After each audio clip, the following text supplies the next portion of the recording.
Welcome to the Hoff Power Auto Group Champs Heart of Texas Bowl night shift. Hi, I'm Joe Lombardi along with Kirk Whitehead. Tonight we've got an NCAA Division II matchup for you.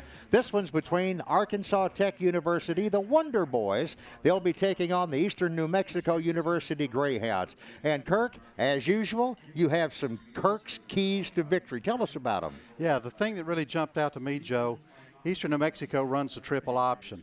Much like Georgia Tech or Navy, if you've seen them, how will Arkansas Tech defend that? They're not used to having to defend the option. How they'll defend it tonight could be key early on. My second key would be control Cass. Kamal Cass, the running back for Eastern New Mexico, averages 7 yards a carry, scored 20 touchdowns, ran for almost 1,400 yards. If he gets a little space, he's gone. They've got to keep an eye on him. Third is trench warfare.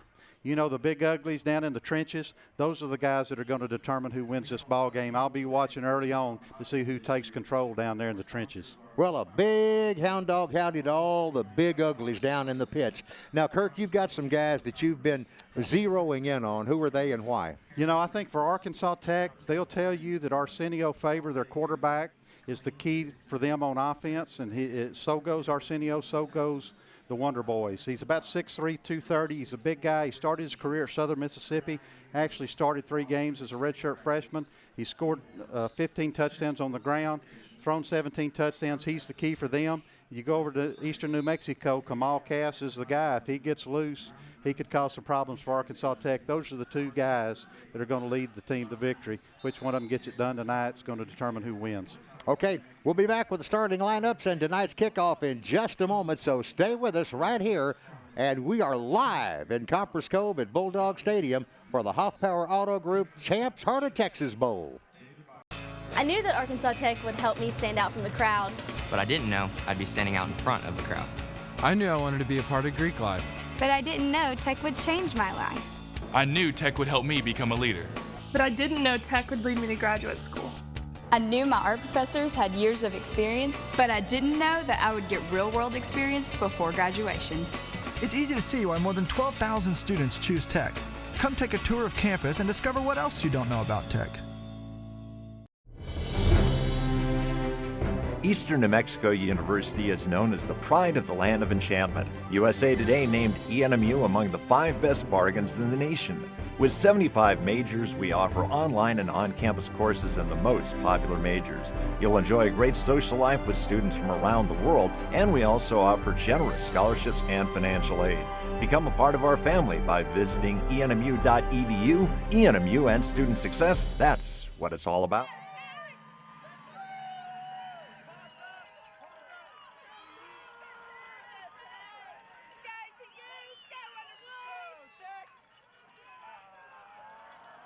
Bowl. Eastern New Mexico won the toss. They've deferred to the second half. And at the 1-yard line, taking the kickoff is Jant Weary of the Arkansas Tech University Wonder Boys. And he's going to clear it back out to about the 21, 22-yard line.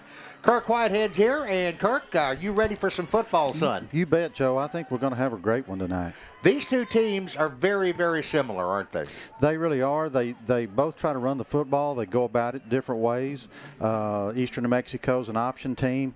You're going to see Arkansas Tech line up, spread it out, but they're going to try to run it about 65% of the time, a lot of times with Arsenio Favor, their quarterback. And he's the guy that kind of makes them go. Somebody, in fact, it was Coach, the Eastern New Mexico coach said that they like to run him between the tackles, but on the first play of the ball game, they're going to pitch it out to the tailback. That's Alonzo Joyner, and Joyner's going to get upfield to about 25. Flag down. We've already got one down, Joe. Yeah, flag down.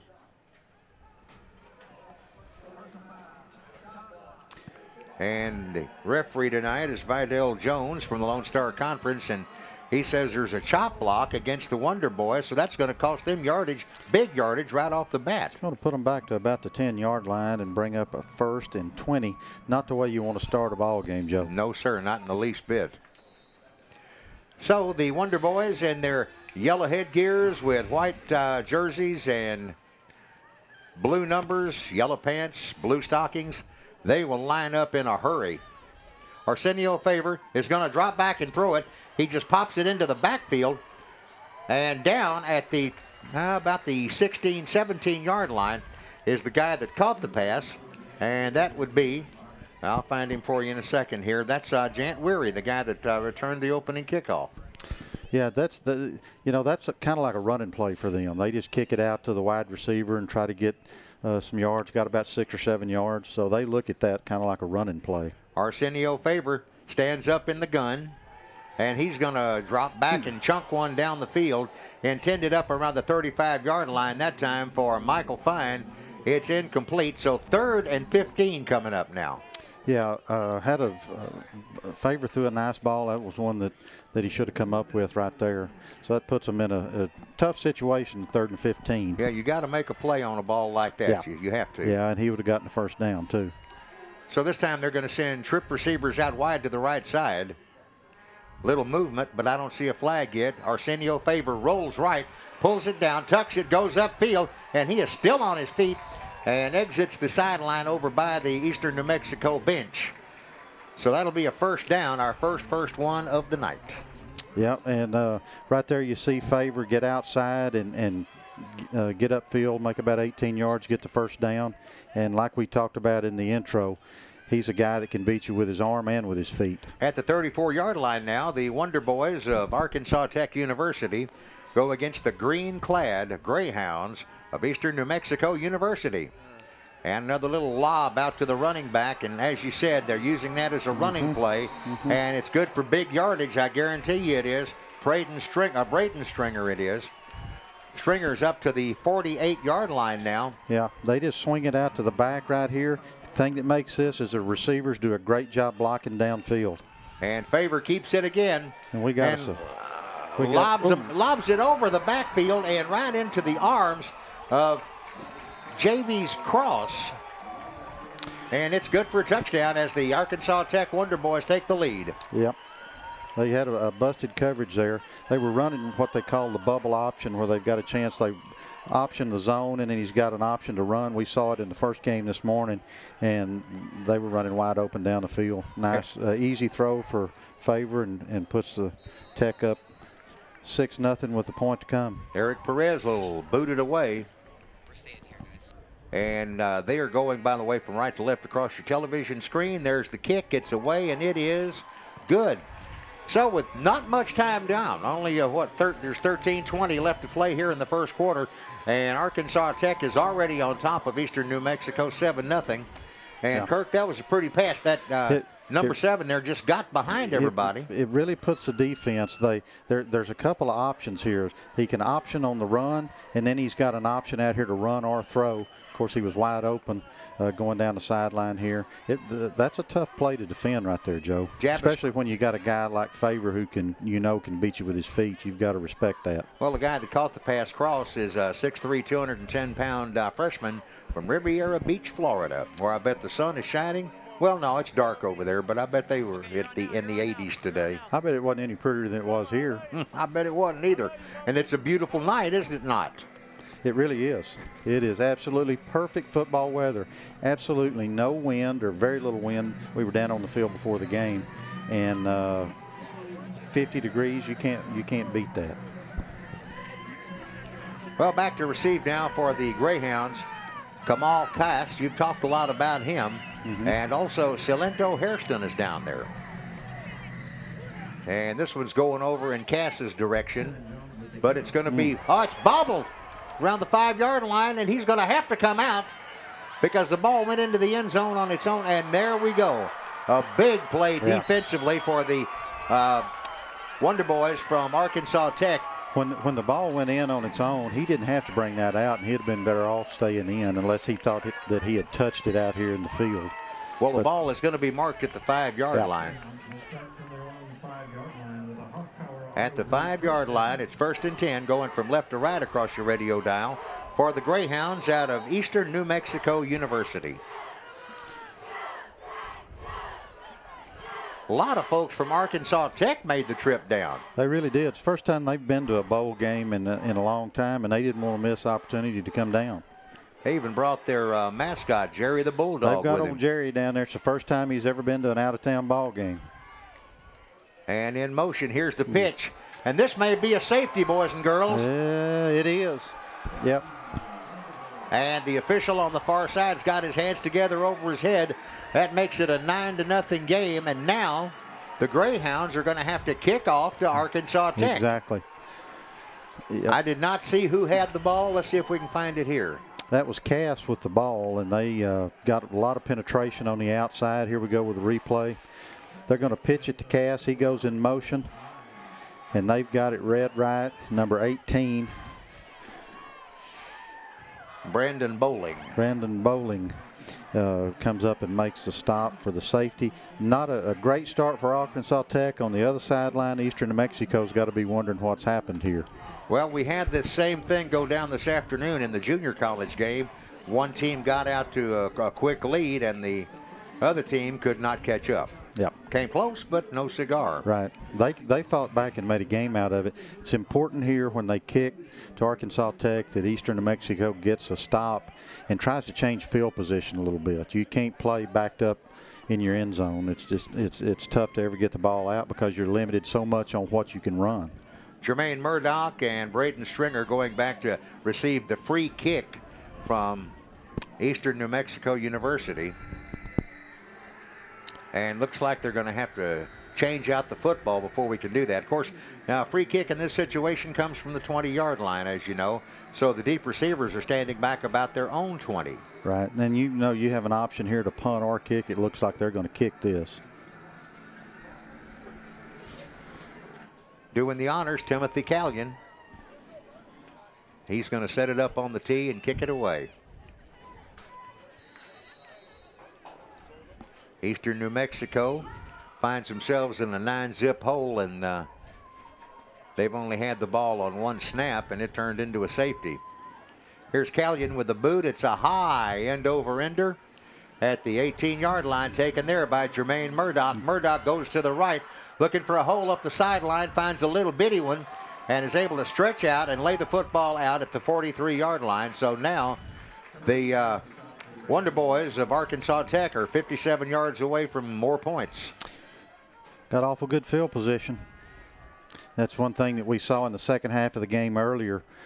East Central started on an average of about the 50-yard line the second half. It's a lot easier to score, Joe, when you don't have to go very far. That's right. That's just old country boy logic right there. Low meter logic's what I like to call that. No, I thought you went to West Texas State. Well, I got my logic in low meter. Here's Arsenio Faber trying to roll to his right, and he comes up over the benches over there on the far side in the Eastern New Mexico team area. What kind of forward progress did he get? Probably about the 47, maybe the 40, about the 48-yard line. Nothing real fancy here. Just a little zone read action, and he gets the ball and gets out on the perimeter, makes 5 yards, and stays ahead of the chains. Yep, 2nd and 5. He's going to throw this one. It's completed. First down. Whew. On the catch is J.B.'s Cross. Another first down, Kirk. We go back here and look at this. I want you to look at the stiff arm that Cross puts on the cornerback here if we have time to show it. If not, we can come back to it later on. Boy, he really stuck it to him. And the handoff this time is a straight-ahead blast over left guard. Carrying the mail on that one is going to be Brian Allen. Going to go back and look at that play before. He catches it, turns into him, and all of a sudden, whack. There you go. My goodness. We're playing some football now, Joe. That's right, man. This is smash mouth business here. Ball carrier on that snap, by the way, was Brian Allen once again. Allen gets a little bit. Looking at 3rd down and 2 now. I tell you, I think Arkansas Tech smells a little blood in the water. They have sped up the tempo, and they're trying to take control of this football game right here on this drive. Arsenio Faber at the controls of the offense, and he has a play action job and throws it out to the right. It's incomplete. They intended on the right side for Chris Eastburn. Yeah, but he's hit pretty good as he goes around. Eastburn there is a first-team all-conference fullback. And you're kind of in no man's land here. Let's see what Coach Monica decides to do. Probably going to go for it because you're not really where you can attempt a field goal, and punting doesn't make a whole lot of sense. So. Tim Foley had a lot to do with breaking up that last pass for Eastern New Mexico. And they are indeed going on 4th and 2. And the Greyhounds show blitz, but then they back out of it. I bet they give Favor an option to run it or throw it here. No. And he's going to hand it off, and it's going to be a first down, I believe. I think on second effort he got it, Joe. They stood him up right at the line of scrimmage, and he was able to fight forward and get the first down. And the ball carrier once again is Brian Allen. 11:39 to play in the first quarter. 9-0. Arkansas Tech leads Eastern New Mexico, and yes, it is a first down. And that last play, Joe, was all about second effort. Eastern New Mexico made a good surge and hit him, and he fought off the first hit and stumbled forward for the first down. Splitting out wide left is going to be Terez Hampton. And the pitch, actually the handoff, goes to number 2, Jermaine Murdoch. Murdoch is out of bounds at the 15-yard line. That'll be another first down for the Wonder Boys out of Arkansas Tech. Yeah, they don't waste much time going from the huddle to the line of scrimmage and snapping it.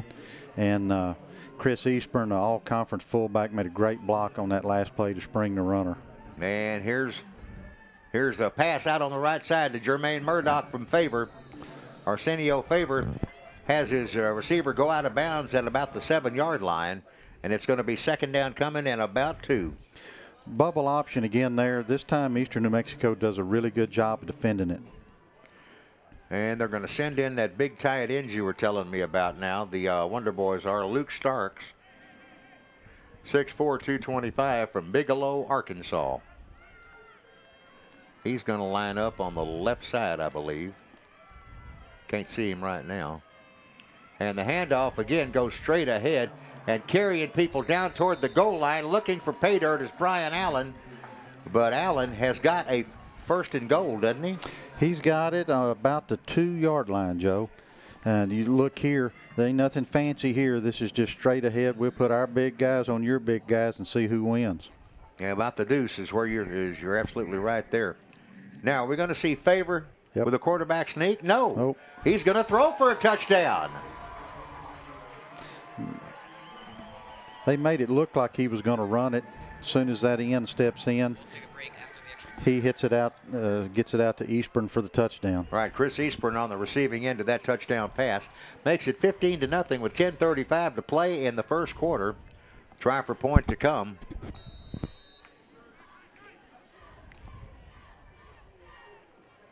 Getting set for the boot is Harry LaHawley. There's the kick. It's away, and it is good. 16-0, 10:35 to play in the first quarter. And the Arkansas Tech Wonder Boys are way out ahead already. We'll tell you more when we come back. Let's take a break.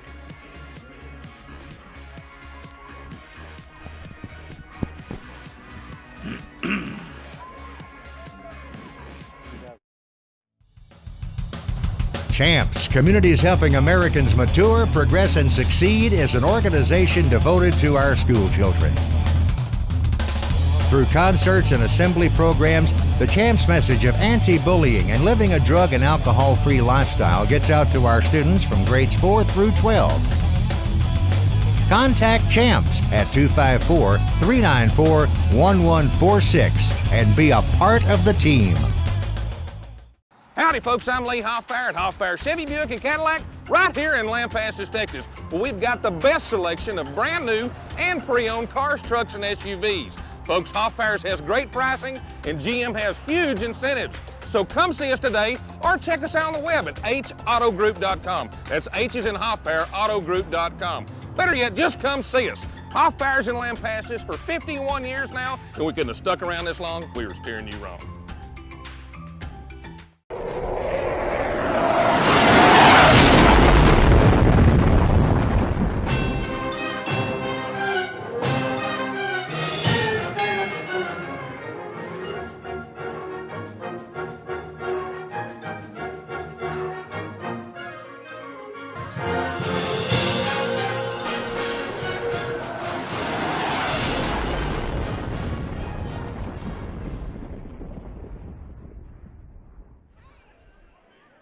Kevin Jones getting set to kick off for Arkansas Tech. Kamal Cass and Salento Hairston are the deep guys.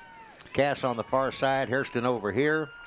They're going to be looking for a big return to see if they can't get something going. And there's the boot down to Cass at the 5-yard line, 10 to the 15. Trying to go to his left. He does, finds a little bit of a hole. And this time the Greyhounds of Eastern New Mexico are up to the 35-yard line, which that's a lot better starting place than the 2. Well, it is, but we do have a flag down. I see I it know now. you're going to find it hard to believe that there's a kickoff return with a flag. No. Seems like about 50% of the time, especially if you watch TV, I think they use that as the time to get it out of their system. Might well do it. Yep. Now, the referee is Vidal Jones, and he is talking to the other officials. Came in real late and thrown right at where he was tackled, so I didn't see anything look like a face mask, but looks like it's going to be against Arkansas Tech. Yeah, personal foul, face mask against Arkansas Tech. So, hey, this is what Eastern New Mexico needed. And, you know, they've got to be sitting over there wondering what in the world's going on. They've ran one offensive play, and they're down 16-0. They need to get down here and score and get back in this football game. And the one play they ran turned into a safety. Yeah.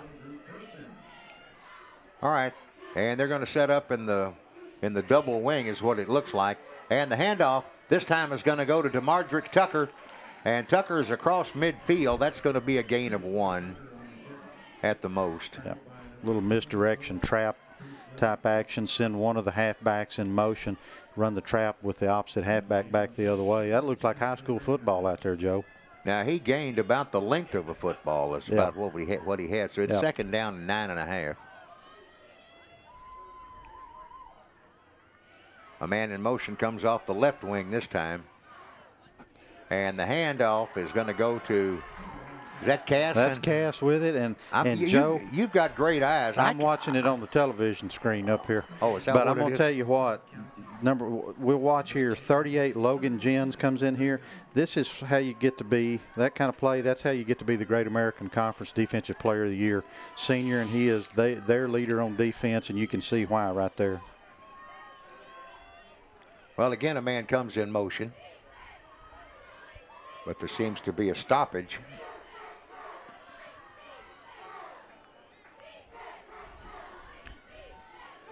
And again, a man in motion.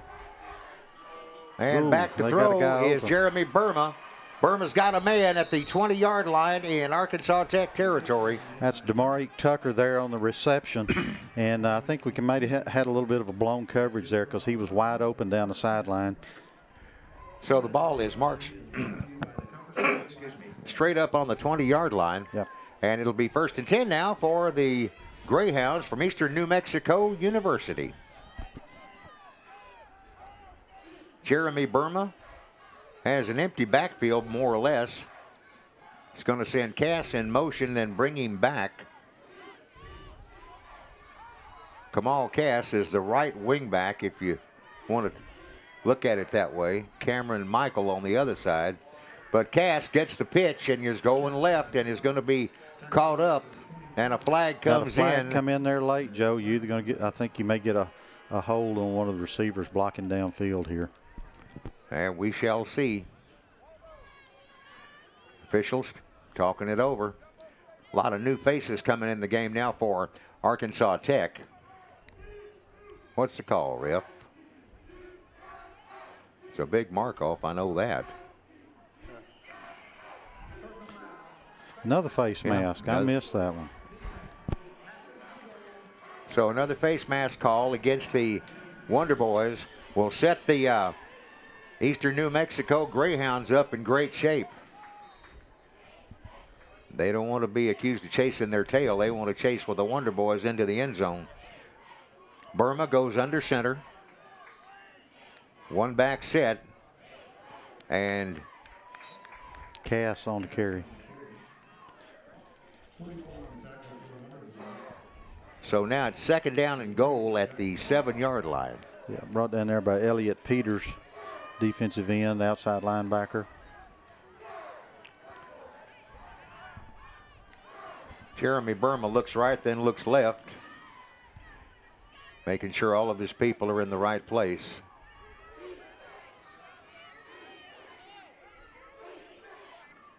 Goes under center. Snap. And the handoff again goes to Cass. Down to about the 3. Good blocking there.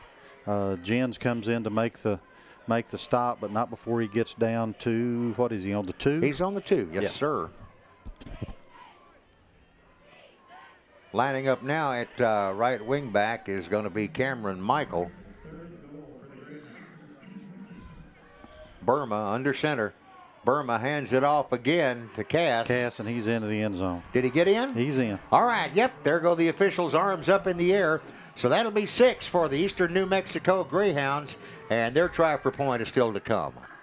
They do a good job on that drive. They needed a touchdown there. They got one, took advantage of a couple of penalties, a face mask on the kickoff and a face mask over on the far sideline, and get it into the end zone. So it's a 16-6 ball game, try for point to come. Here's Timothy Callion with the boot. It's up and it's good. So it's a 16-7 ball game now, and this thing, well, they pretty much almost cut it in half. So we will take a break and be right back with more.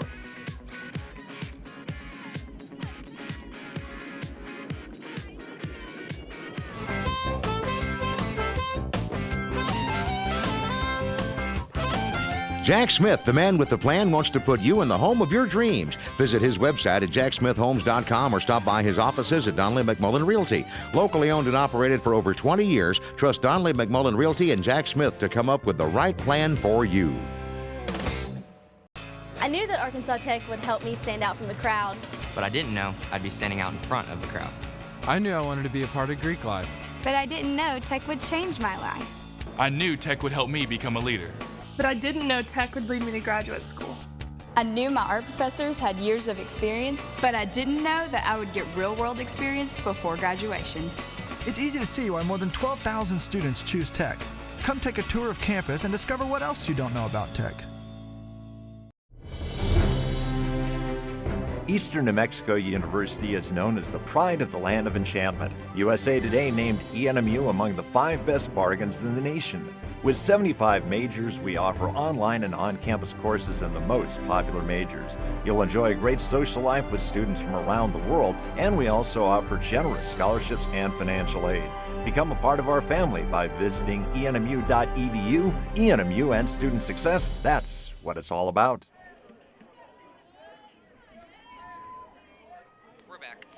Welcome back to Bulldog Stadium, where it's a 16-7 ball game now in the NCAA section of the Hoffpower Auto Group Champs Heart of Texas Bowl.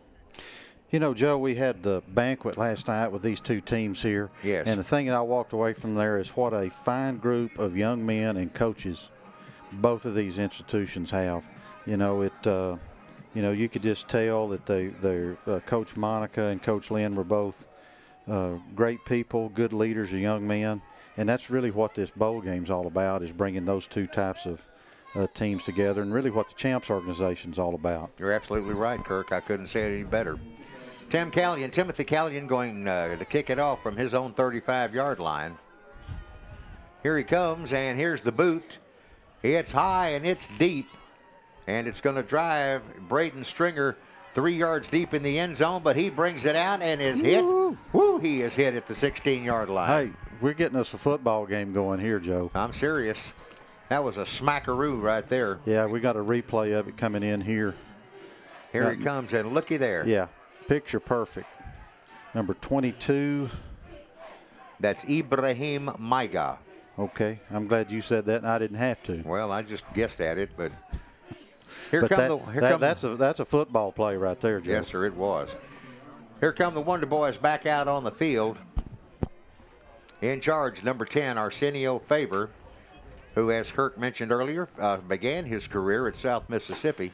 Then took a little stop at Alabama Birmingham, where he didn't play, and then transferred into Arkansas Tech and has really made a difference in their program. And he's going to hand it off straight ahead. Yeah. Brian Allen gets the carry for the Wonder Boys. Zone read again with bubble read on the outside. He gives it, and at Eastern New Mexico, Brian Allen does a really good job of fighting off the block and making the tackle. That's how you defend the zone read right there. And credit to Eric Osborne for the stop on that one for the Greyhounds.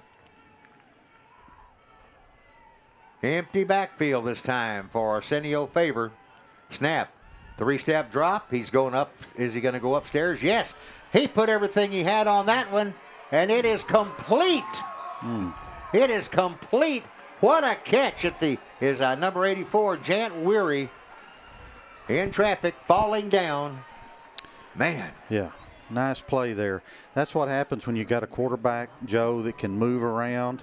If you watch Favor buys time, Eastern New Mexico puts a little pressure, he scrambles out of the pocket.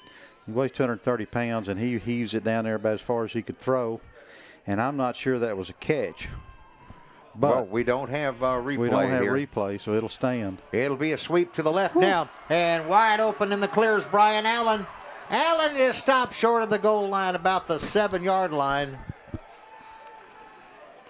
And that was, I believe, Todd County. This is just get it outside and see who's the fastest. And Brian Allen's got some wheels, Joe. You can see here good blocking on the perimeter. And once he turns it north and south, he can go. They're going to keep him in there right now. And here comes the carry, the quarterback keeper. And did he get inside? I think he did. Arsenio They're talking about it. But okay, now they gave it to him. Yeah, he dove from about the 3-yard line and got the ball right in the very corner of the end zone over the pylon. So Arsenio Favor picks up a 6-pointer. Brandon Bowling just checked into the game, but it'll be 91, Eric Perez, to do the kicking on this one. So Perez gets his boot away, and it's good. So now we're looking at a 23-7 game in favor of Arkansas Tech. And Kirk, that was the throw, wasn't it, a while ago? Yeah, it was. Here we go. This is what you got when you got a big guy that can get outside and run. And he didn't even step out of bounds at all. You look at him; he's playing at a different level than a lot of people.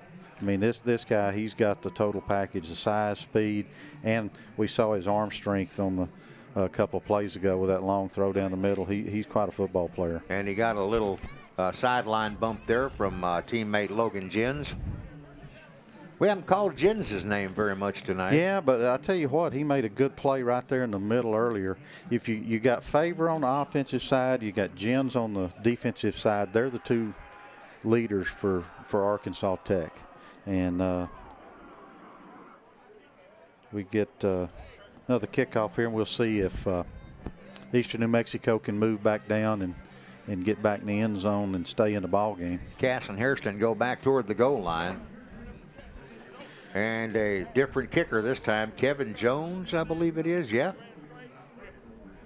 Kevin Jones, number 45, has the tee at the 35-yard line, waiting on a football to come out to him. Joe, at the rate we're going, you may have to go down there and change the bulbs out on the scoreboard because we may wear it out before halftime. Can you call up there and do that? No, they have people with cherry pickers over in the maintenance department. Well, you may want to call them and get them headed this way. I'm not in charge. Vance McAnally, the Coppers Cove High School offensive line coach, one of them is in charge of all this stuff. It's a semi-chilly night in Coppers Cove, and here's the kickoff. Man, that's a line drive shot, but it's going to come down about the 6-yard line, and it's bobbled right there. But heading off to the left is Salento Hairston, and Hairston is going to be stopped pretty cold at the 25-yard line. Yeah, good coverage that flag time. Coming in late. What do we have here? Well, it's a kickoff return, so we can't have one of those without having a flag on it. Have we had a flag on every kickoff return tonight? So I think so far I don't think we did after the safety. Okay. I think we did after the safety. The official in charge out here, Vidal Jones, is talking it over with 3 of his crew members, and now here he comes with the announcement. Turn on your mic, Doc.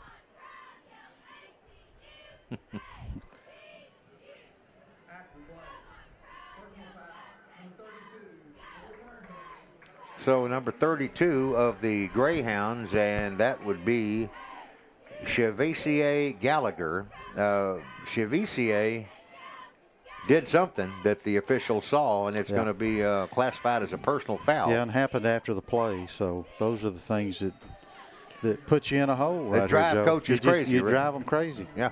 That's why they're either gray-headed or bald.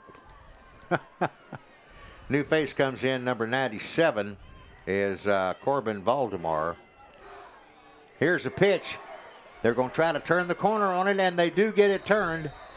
That time it's Cameron Michael carrying the ball for the Greyhounds. And we got an official that just threw a yellow flag about 35 yards, and we got a hold on the perimeter out here. I think is what we're going to get, Joe. Well, these refs have good eyes. They have to have. And that one's got a good arm. Yeah, he sure does. Holding against the Greyhounds will cost him 10. You know, what's always thrown me is how in the NFL, you don't see it all that much around here, I guess, but in the NFL, those officials have got it down to a science. They can throw a flag from wherever they are and make it land at the exact spot where the mark-off will be. Yeah. I think they must practice that. They might practice. Maybe they put a trash can in the middle of the living room and sit in their chair in the off season and throw at it. Don't think the wife would go for that. Maybe in the backyard. Here's Jeremy Burba. He's the quarterback now. He is the quarterback. And this one is, that was a quick hitter. Burba is hit behind the line by several of the Wonder Boy defenders. Yeah, that Joe right here, this is textbook in how you defend the option. Take the quarterback away, and they also took the pitch man away, so he didn't have anything to do but eat the football. And the tackle goes to Bruce Livingston. Good job by Bruce on holding that one down. Now it's going to be 2nd down and 14 coming up for the Greyhounds from their own 17-yard line. Burba goes under center. That's where he stays.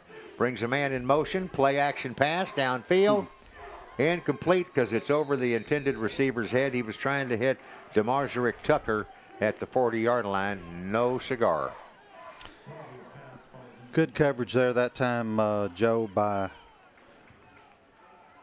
Kurt Saraldi. In at safety there for Arkansas Tech. This is not, if you're an option football team, this is not where you want to be in 3rd and long. No, sir. 3rd and 14. Won't get there. Burba throws one out on the right flat, but he's got the first down as he threaded the needle in there and coming out with it and putting the thread through the eye is Cameron McKell.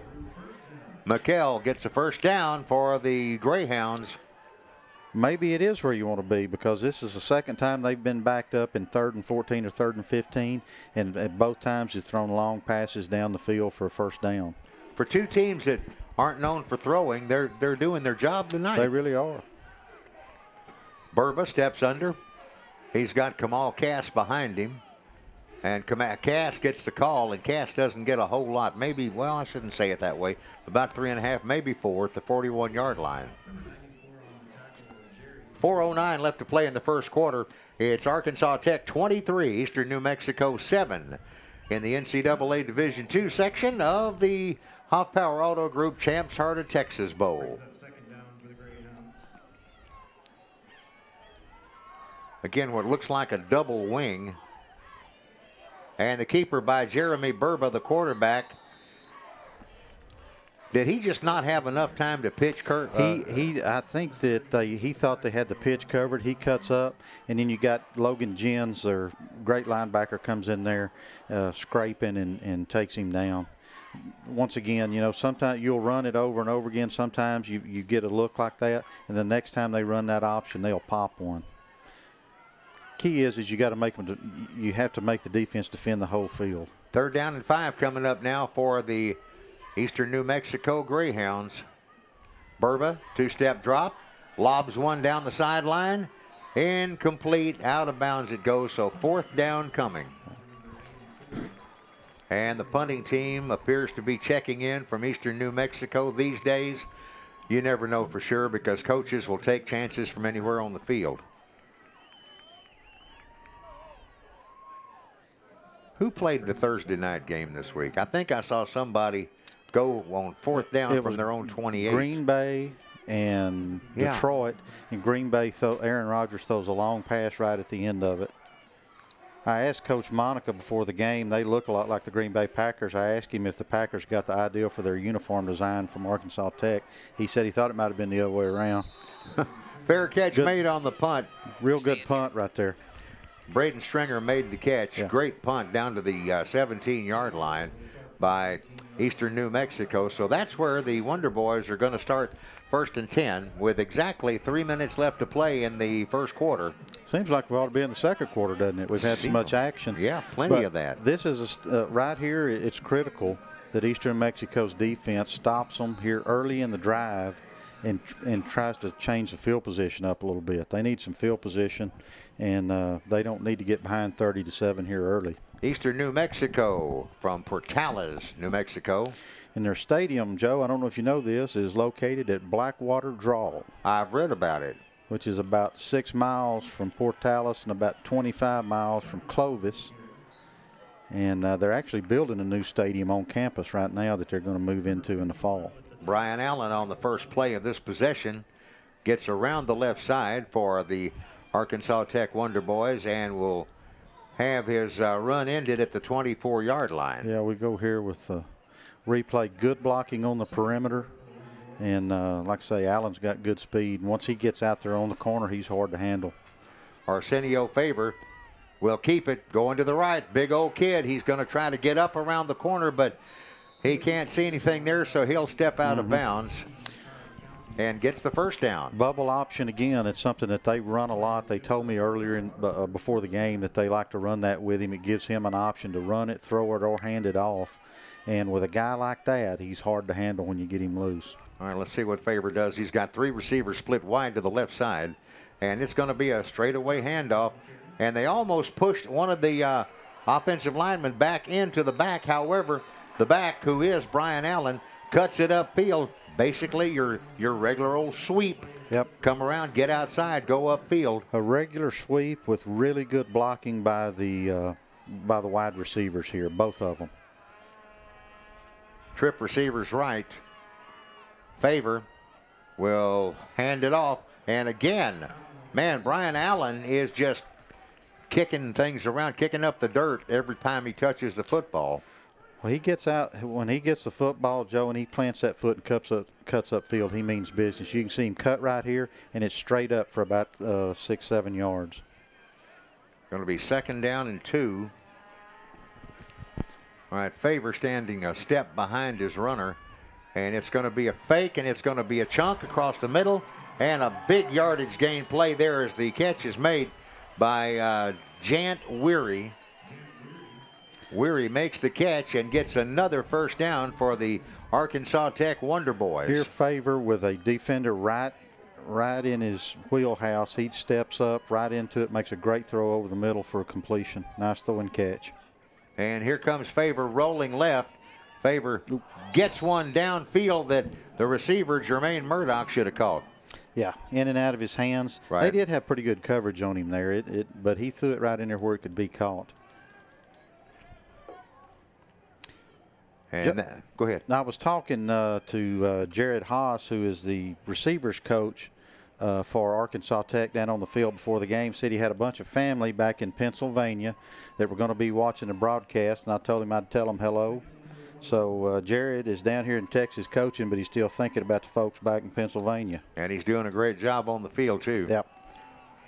Now, it looks like gosh, this is the first time in a long time. Oh, another flag another coming flag in. down, but it's the first time they've gone backwards tonight. Yeah, Faber gets sacked, and that doesn't happen real often, folks. Yeah, I'm not sure. It looked to me like they had a little busted play there. Well, anyway, the bottom line is the defenders came in on him and pushed him backwards about 5 or 6 yards. Now, the referee has not given us an indication yet, any kind of call on what the last infraction was. Well, he's still talking it over with several of his crewmates. Kirk, all the stuff that's been going on with the NFL officials, does that make the guys that call at other levels, does that make them gun shy? I don't really think so. They're not thinking about that stuff out here. They're thinking about calling a good, fair ball game. And, I don't think so. Especially, we don't have they're not going to make a call and be wrong. Yeah. Now, they may make the wrong call, but we're not going to change it because we don't have instant replay here. So, well, the last call was another personal foul against the Greyhounds of Eastern New Mexico University. Clock is rolling. That's got to just drive Coach Lynn crazy. Arkansas Tech's, they don't need any help right now. And the snap. And, oh, my goodness, dancing around with all day under the sun to throw. His favorite finds a man deep in the back of the end zone. He's out of the back of the end zone. But he is all over the line, so it will not be there. Great throw. Scrambles around, creates time, great throw, great catch. But as he dove, his body came down out of bounds before he could get his feet down. Here, we'll take a look at it here. Let's say he buys time. Nope. No, he dropped the ball. But like I say, great effort right there. This time it'll be Favor sending receivers out to either direction. And he's going to keep Jant Weary in the backfield with him. Yeah. It looks like with 32 seconds left on the clock, the Wonder Boys are going to call timeout here. I guess they want to make sure they're all on the same page. Yeah.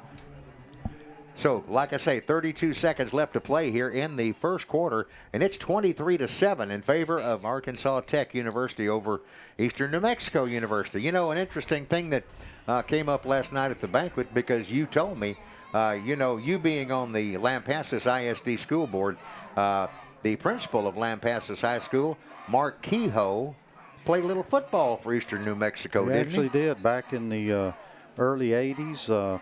A couple of other guys, I don't know if you remember Steve Cragthorpe, that was the head coach at Tulsa, head coach at Louisville. He actually played 2 years at Eastern New Mexico before transferring over to their arch rival, West Texas. So a lot of and also a lot of history there. They've been playing football for a long time in Portales. A guy who's trying to get bowl eligible today, too, Bill Snyder at Kansas State, also a alumni of Eastern New Mexico. Okay, here's Favor. Favor handed it off and faked the pass, and going out of bounds, though, after yardage picked up is Jant Weary for the for the Arkansas State Wonder Boys. And where are we going to spot this thing? About the 6? I believe it'll be about the 6. Yeah, Bill Snyder, 76 years old, still head coach at Kansas State, and he is a former player, I guess. If you look at what he's done at Kansas State, Joe, not once but twice, he's done it twice, he might be as good a football coach as we've seen in a long, long time. You remember how bad they were? Oh, yeah. Whenever it was the worst team. It was the worst team in the country. Then he takes them to the pinnacle. Then get close to a national championship, never win one. Then they come back. After he retires, he comes back and straightens it out again. It's really phenomenal what he's been able to do. And, of course, he's tough as nails, too. Like I said, 76 years old. Remember when he got blocked he got knocked on his butt. Yeah, got right back up. Yeah, and then actually, there's a connection here at Copper's Cove. Tracy Welch, the offensive coordinator at Cove, before he came to Cove, was actually a graduate assistant at Kansas State. And I think that they credit a lot of things that they do here at Cove with some of the things that he learned from Coach Snyder. So that's right. Tracy was an offensive line coach at Kansas State at one time. Mark Mangino, the Stoops brothers were all there at that time. Mark Mangino, that guy. He was head coach at Kansas. Then he became the offensive coordinator at Iowa State. And Iowa State let him go. Yeah. I like Mark. I've met him once. He came down here recruiting one day trying to get I'm not so sure that they don't wish they had him back at Kansas, because he did took them to the Rose Bowl there. Yeah, and also they played in some bowl game in New York City at one point, I believe. Yeah, the Pinstripe Bowl, I think. Yeah. Okay, here's the handoff, and Brian Allen gets the call. Brian Allen does not get anything. 3rd and short, and he's going to be short, I think, Joe. I believe, and he's going to lose a yard, maybe 2. 4th and 4 coming. Bet we're going to see the field goal unit come on here. We're going to see what Coach Monica wants to do. But So with 7 seconds now, that probably was the last play we'll see here in the first period. Going to have some time to think about what they want to do. That'll wrap it up, folks. The first quarter is over at Bulldog Stadium, and Arkansas Tech leads Eastern New Mexico 23-7. There's a little look at that play, that big touchdown catch over there by Lawrence Hall of the of the Arkansas Tech players. Into the first quarter, gang, 23-7 in favor of Arkansas Tech. We'll be right back.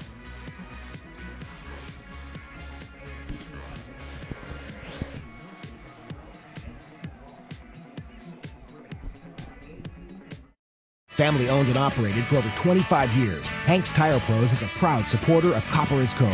Hanks has ASE certified master technicians to make sure you're safe on the road. And that's not all. Hanks services brakes, belts, AC, and much more.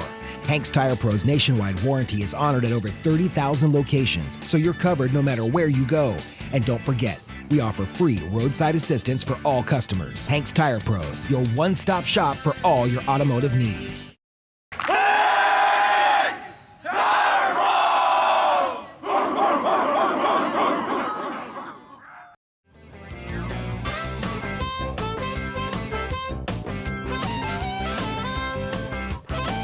Jack Smith, the man with the plan, wants to put you in the home of your dreams. Visit his website at jacksmithhomes.com or stop by his offices at Donnelly McMullen Realty. Locally owned and operated for over 20 years, trust Donnelly McMullen Realty and Jack Smith to come up with the right plan for you. Welcome back to Bulldog Stadium. We're about to crank it up here in the second quarter. Arkansas Tech leading Eastern New Mexico 23-7.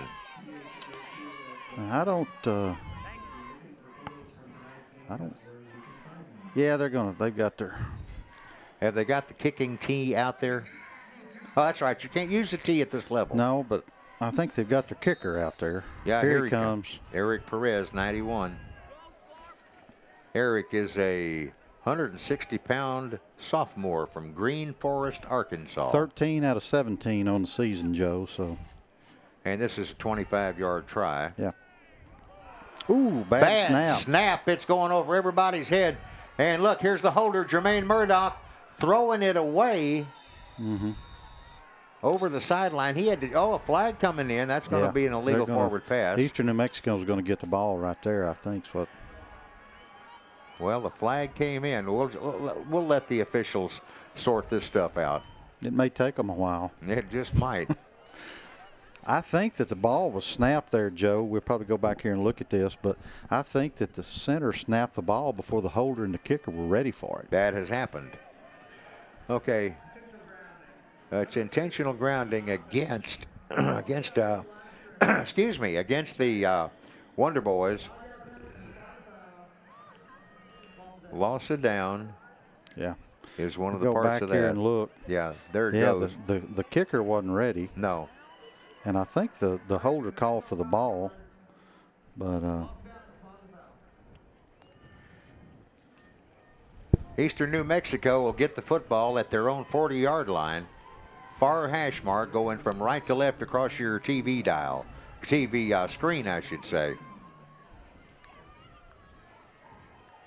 Okay, everything is set. All the officials are in position. Jeremy Burba is the quarterback for Eastern New Mexico University. Actually, Joe, he is the Lone Star Conference Academic Player of the Year. Outstanding. Accounting major from Las Cruces and a good student, and one of those guys that, we talk about all the time that the Champs Bowl is all about. And he keeps the ball on this snap and gets it across the 40 to the 41. So second down, actually the 42, so second down and 8 coming up. This is a big drive for the Greyhounds here, Joe. They need to go down here and get some points. That would sure tighten it up some. Burba goes under center. That's where he gets the snap from every time. I've never seen them in the shotgun.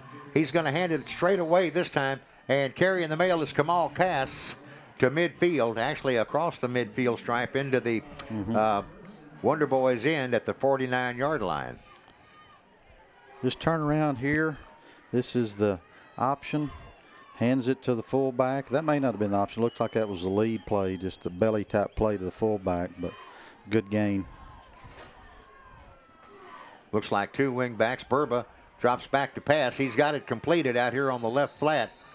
And bringing the mail in is Therese Hampton. 5-yard gain. 2nd down and 5 coming up.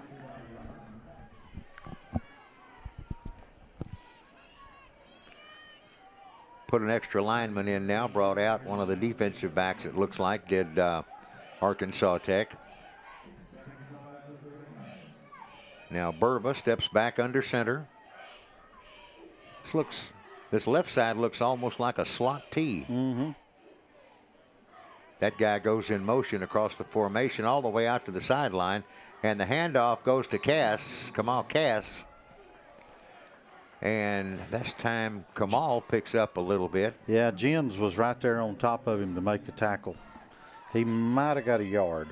Going to bring up about a 3rd and 4 and a big, big play here for Eastern New Mexico. Split out wide to the left side this time for the Greyhounds is Jant Weary. Burba looks it over. 4-man front.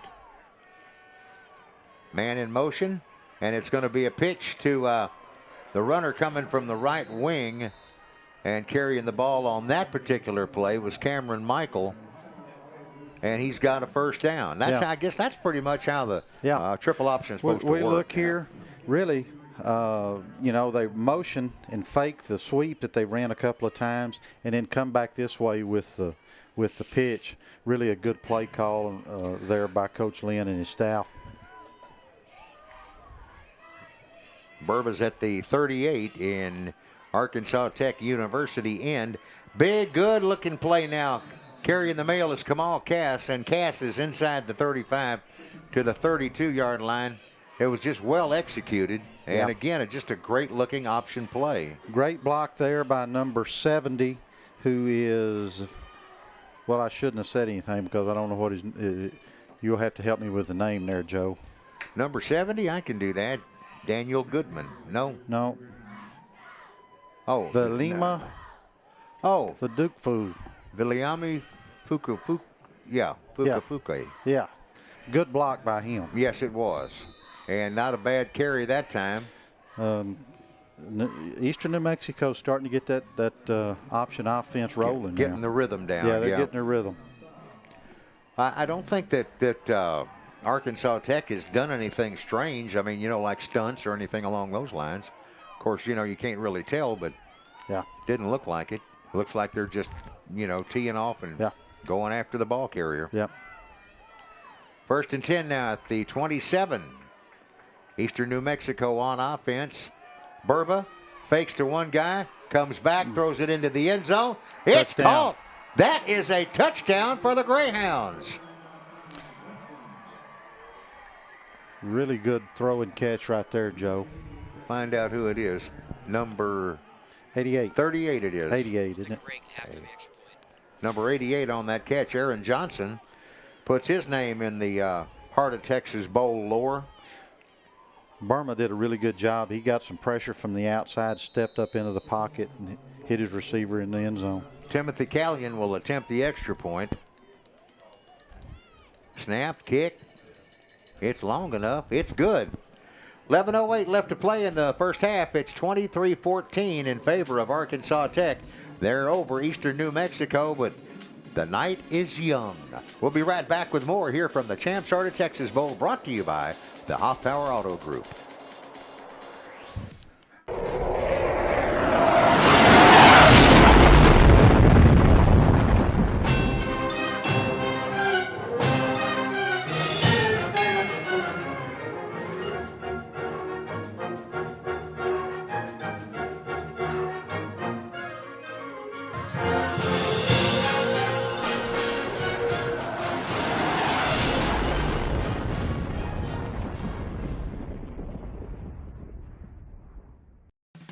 Hoff Power Ford wants to thank you for making this past year an amazing one by extending extra savings to you this holiday season.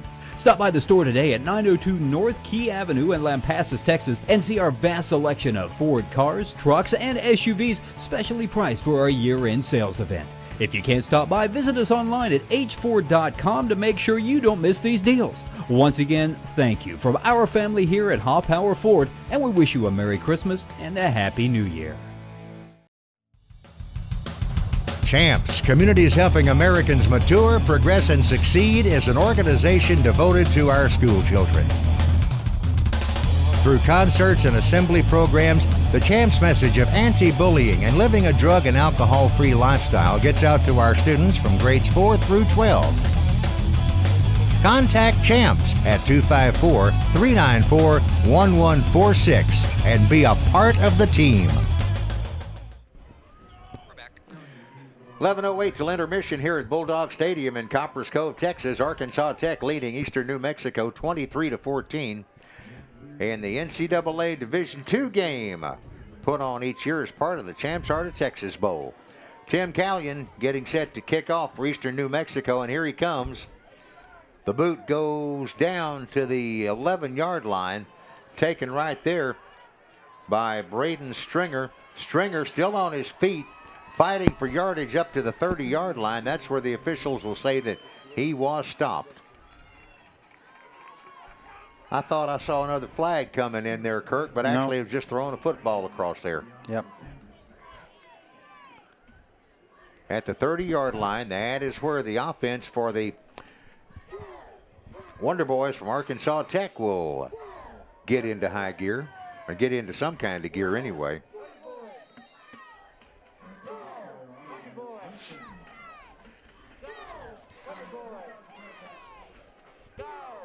One of the best quarterbacks in the business running the show for Arkansas Tech, Arsenio Favor. Big number 10. Brings a man in motion across. Play action to the back. Then chunks a blue dart across the 40-yard line, but it is incomplete. He was trying to hit Michael Fine out there. And that's really the first bad throw that Favors made tonight. He was a little low on that one. Everything else has been right on the money.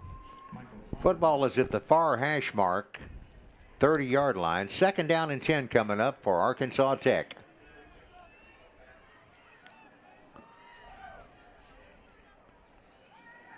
Favor fades back to pass. Nothing going, so he has to stand up and run. There's another one of those patented I don't want to say face guards. I want to say, stiff arm. Stiff arm, that's it. And this time he's going to clear it across the 45 to about the 47-yard line, first down. Go here. He scrambles up and gets outside. Good stiff arm. And then right here at the end, he's going to lay the wood to him. And he's going to keep the football again. This time he's caught and brought down from behind. And that's a gain of about 9. You know, Kurt, some of the stuff that in the research we've done, we found out that Eastern New Mexico Universities, this is their first postseason game since joining the NCAA. The last one they played was against Mesa State in the '83 NAIA playoffs. Arkansas Tech is playing their 10th postseason berth in 101 years. Last one in 2009's Division II playoffs. Last postseason win in the 1959 Rice Bowl. Been a while. Has. And the handoff will go to Brian Allen.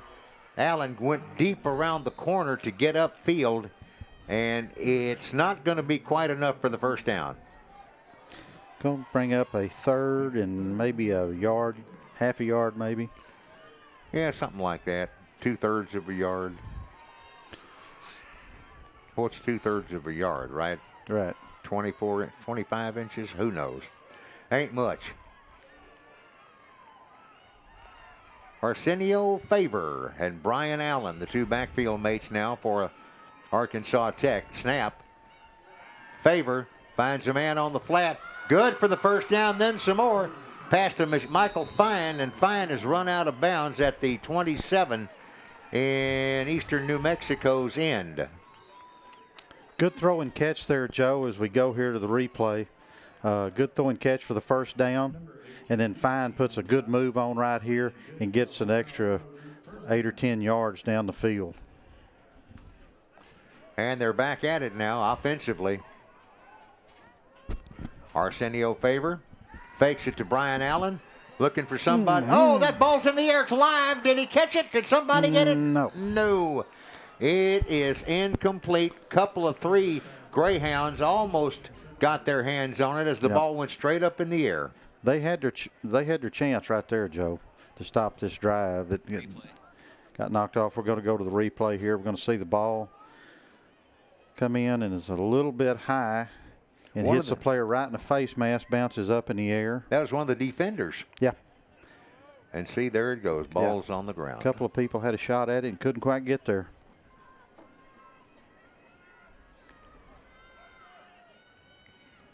Favor adjusts one of his backs and hands it now to another one, and that's Brian Allen. Allen fighting for yardage, but green shirts corral him at the 23-yard line. Not much on the gain there. So 3rd down and 6 coming up at the 23-yard line. Replay here. Allen comes up and gets a pretty good shot laid on him, and he keeps his feet and keeps going forward. He's a good back, good running back. Here we go now with Arsenio Favor at quarterback. Sends a man in motion and lays the ball out to him on the left flat. That's Braden Stringer. Stringer down the sideline. Did he get in? Yes, he did. It's another touchdown for the Arkansas Tech Wonder Boys. That makes it a 29-14 ball game with try for point to come. They got a flag down, Joe. Okay, that may not count. Yeah. They're going to bring it back for holding. All right, so we'll mark off 10 yards from the 23 back to about the 30. Well, no, now they're. Get Michael Fine out here, and he gets him wrapped up, and that's a hold. Yep, big time. Yep. And the ball is marked at the 28. It's 10 yards from the spot of the foul.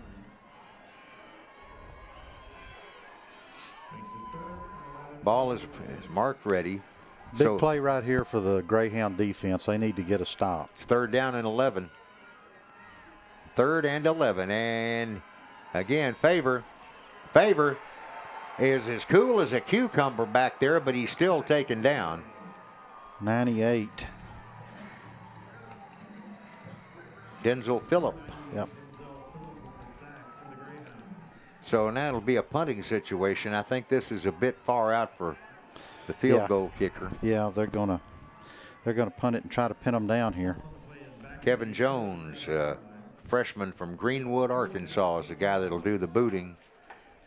He'll hit the ball right about the 50-yard line, maybe a little bit inside of it. Snap. And he has that soccer look to it. So he puts it end over end, and it goes into the end zone. Yep. So it'll be at the 20-yard line. 20-yard line. Here we go. Let's take a break, folks, with 7:09 to play in the first half. 23-14. Arkansas Tech is leading. Back in a minute.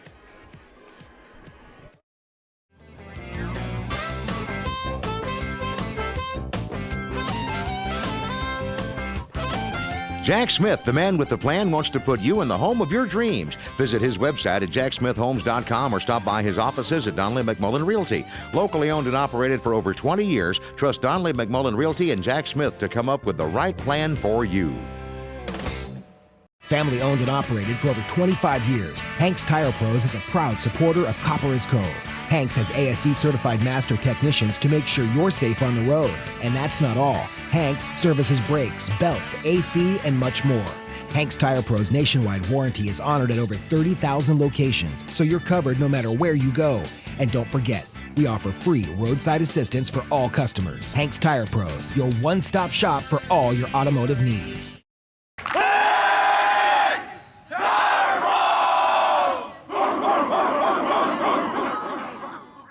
I knew I'd follow my heart into the Arkansas Tech nursing program, but I didn't know I'd fall in love with the campus. I knew I would check out international business, but I didn't know I could check out a mountain bike. I knew Tech had plenty of degrees that matched my interest. But I didn't know I wanted to study pre-med. Or pre-law. I knew Arkansas Tech had an impressive history, but I didn't know that my professors would look out for my future. Tech has one of the highest graduation rates in the state. Come take a tour of campus and discover what else you don't know about Tech. Showtime again. And let's see what's going to happen with the Wonder Boy offense. Correction, with the Greyhound offense as they are now facing the Wonder Boy defense. Jeremy Burba is going to be stopped in his tracks because of a flag. Got a false start in the offensive line, Joe. Somebody jumped, huh? Yep. Yep, false start against the offense. 5 yards, replay first down. You hear that a lot. Let's see who it is.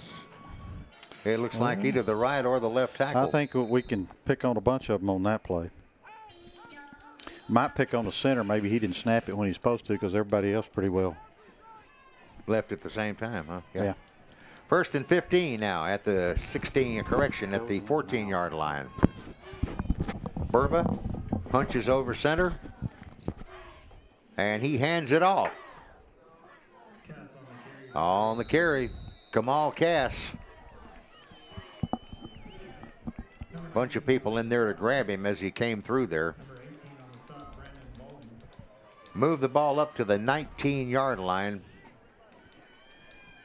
Gets back most of what they'd lost on the penalty. 3-yard gain, more or less. And Burba looks right, looks left. Gets set for the snap. Signals out to the far wide receiver. He's going to keep it and pitch it. I think he's going to pitch it. It's kind of hard to see. He pitched it, and they strung it out good and then stopped them for a loss. Number 18 there for... Okay, there goes Burba on the replay going right. He does pitch it to number 4, and then 18 and 24. Okay, DeMarjorick Tucker brought down by Brandon Rolling and by Bruce Livingston. So we got the right names on that time. Here comes a man in motion, got a flag down. They'll stop the play right there. Something against the Greyhounds, is it? Yep, false start. False start. They're kind of shooting themselves in the foot on this drive. Rolling backwards.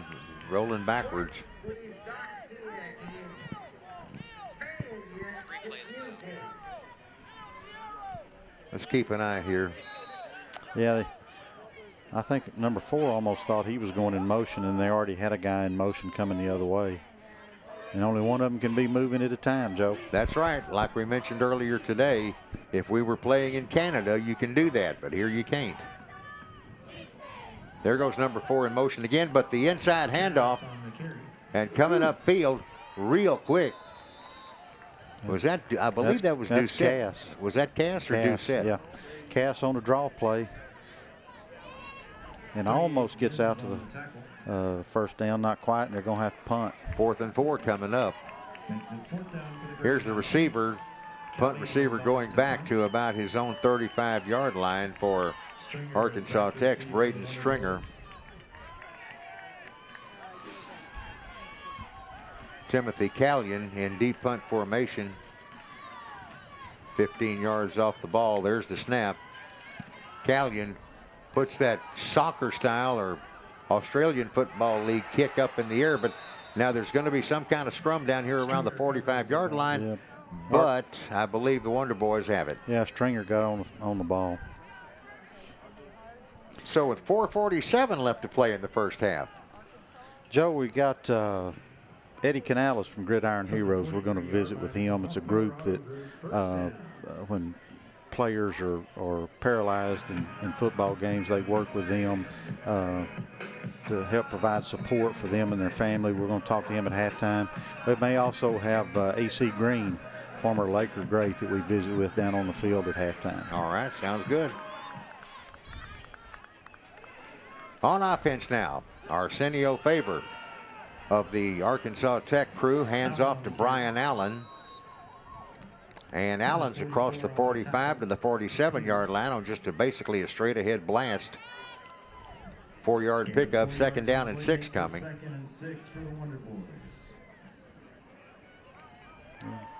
Eastern New Mexico loading up their 4-man defensive front. Here comes Arsenio Favor. He's got a target out here on the right flat, and he hits him with it. Michael Fine makes the catch, and Michael Fine has the first down, and Michael just did a fine job on that play right there. Really did. Nice throw and catch. Nothing fancy. Fake do a little play action fake in the backfield and make about 15 yards to first down. And again, here comes Favor around the right side. Big play. Arsenio Favor picks up yardage, about 12. That'll give him a first down. And out of bounds he goes, which will grind the clock again. He apparently did not get out of bounds because the officials are winding it right now. Arsenio Favor brings a man in motion, hands it to him on the jet sweep. Number 2, Jermaine Murdoch, is the man with the plan, and he's down at the 10-yard line. We get a chance to go back. This is a great run right here. Hand it to him or pitch it to him or hand it to him on a jet sweep. They look like they've got him bottled up. He puts a move on there, another move there. Puts his head down and finishes the run. That's football right there, Joe. And on the tackle, Charles Stevens. And again, Brian Allen gets the call. Brian gets across the 10 to about the 8-yard line. Inside the 10-yard line to the 8. Stopped by number 10, Brad Harden. Harden on the stop for the Greyhounds with 3:16 left to play in the second quarter. Favor sees a man in the end zone. He hits him, and it'll be another 6-pointer for the Wonder Boys from Arkansas Tech.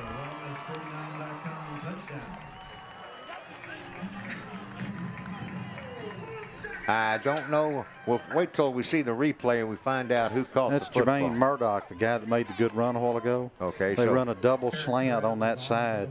He's the second slant, and Favor made a great pass and got it in the end zone. Getting set for the PAT. There it is. Ball's up. Did he get that through? Yeah. Yes, he did. Seems to be some sort of issue right now, right around the 3-yard line.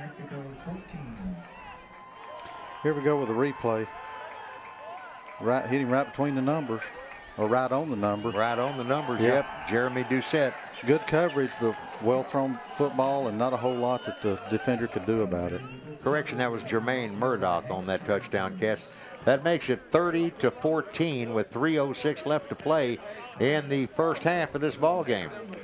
Man, I tell you what, you hit the nail right on the head, partner, a few minutes ago when you said this bunch over here, and he's, of course, talking about Arkansas Tech, when you said this bunch is ready to play. They are, and they, you know, offensively, they've been really, really sharp, and they've kept Eastern New Mexico back on their heels defensively, and just as when you think Eastern New Mexico's starting to really get in the rhythm and get something going, then their defense stands up there, gets the ball back to them, and that was an important touchdown for them.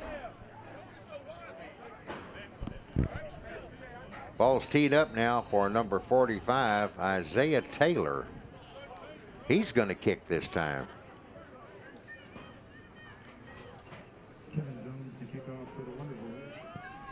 And there he goes. He got a pretty good boot out of it. It's going halfway through the end zone and out the back door. So that'll be a touchback. Bring it out to the 25.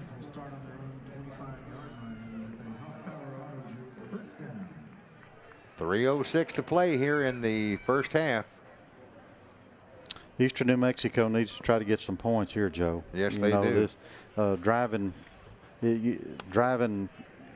75 yards in 3 minutes is not their specialty, but they need to try to get down here and at least get a field goal. A few new faces checking in, checking out now defensively for Arkansas Tech.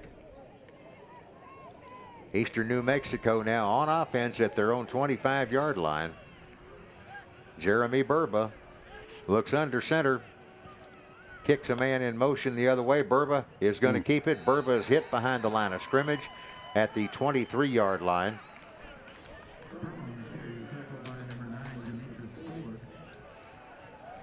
Good play there. They just strung it out and stopped them for a loss. They've really done a pretty good job, Joe, of playing the option. I don't think there's any question about that because they don't ever see it. Right. And they've had to put a defense in for this, in the last 2 weeks.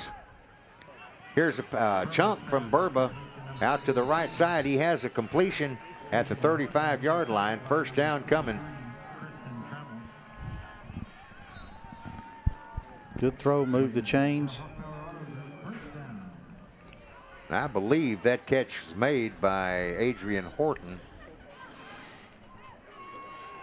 So here's Burba once again with his what looks like a double wing. Breaks a man out of it. He's back to pass. Steps up. Chunks it. Got a man wide open.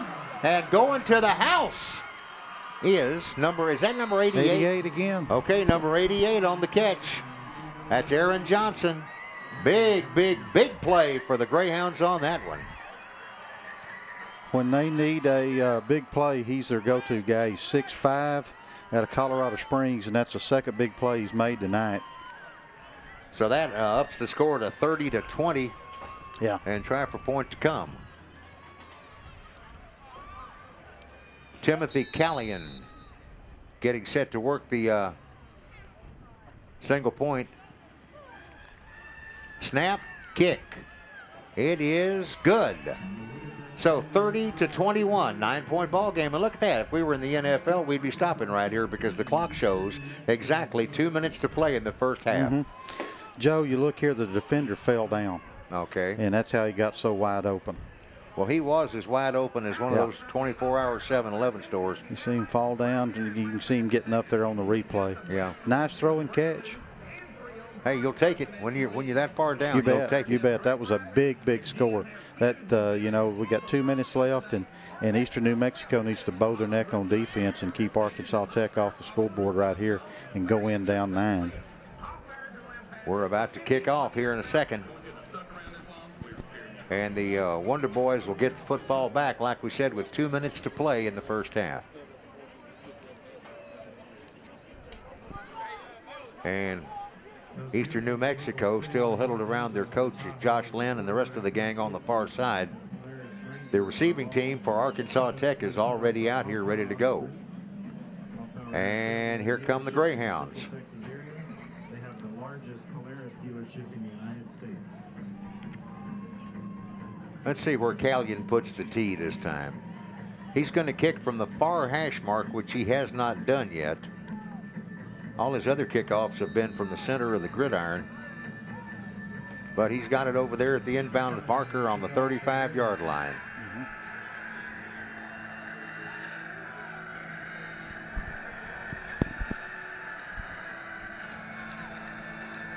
Callion with the kick. Wham, there it goes. Coming down, though, at about the 11-yard line.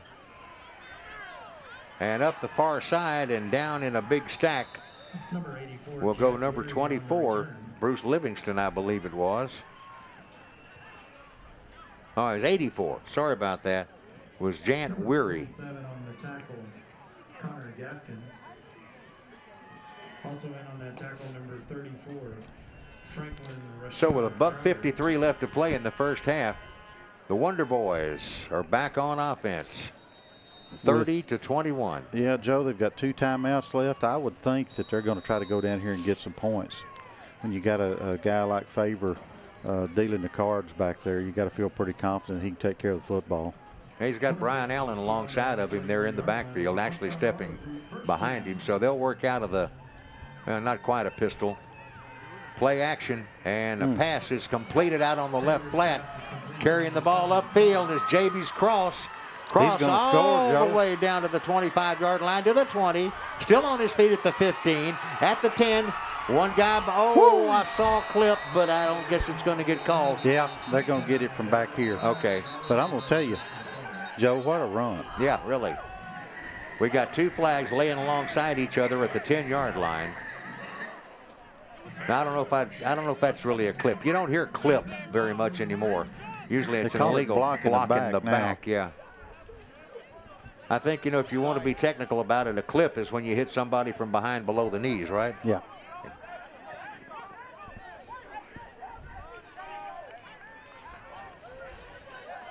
Let's get the call now. Well, now Coach Josh Lynn is out here wanting to know what's going on. Of course, he is the head coach of Eastern New Mexico, and he is not a happy camper right now. I swear I've seen a lot of stuff in my life. I think, Joe, they may be picking that flag up. Then it would be a touchdown, would it yes, not? Sir. Here we're going to get an explanation. Let's find out from the ref what we can. After play, unsportsmanlike conduct, number 87 of the scoring team. There's number 87's first unsportsmanlike conduct foul. The penalty will be enforced on the kickoff. All I could hear him say, Kirk, was it's after the play, unsportsmanlike against Arkansas Tech. Yeah, they'll mark it off on the kickoff.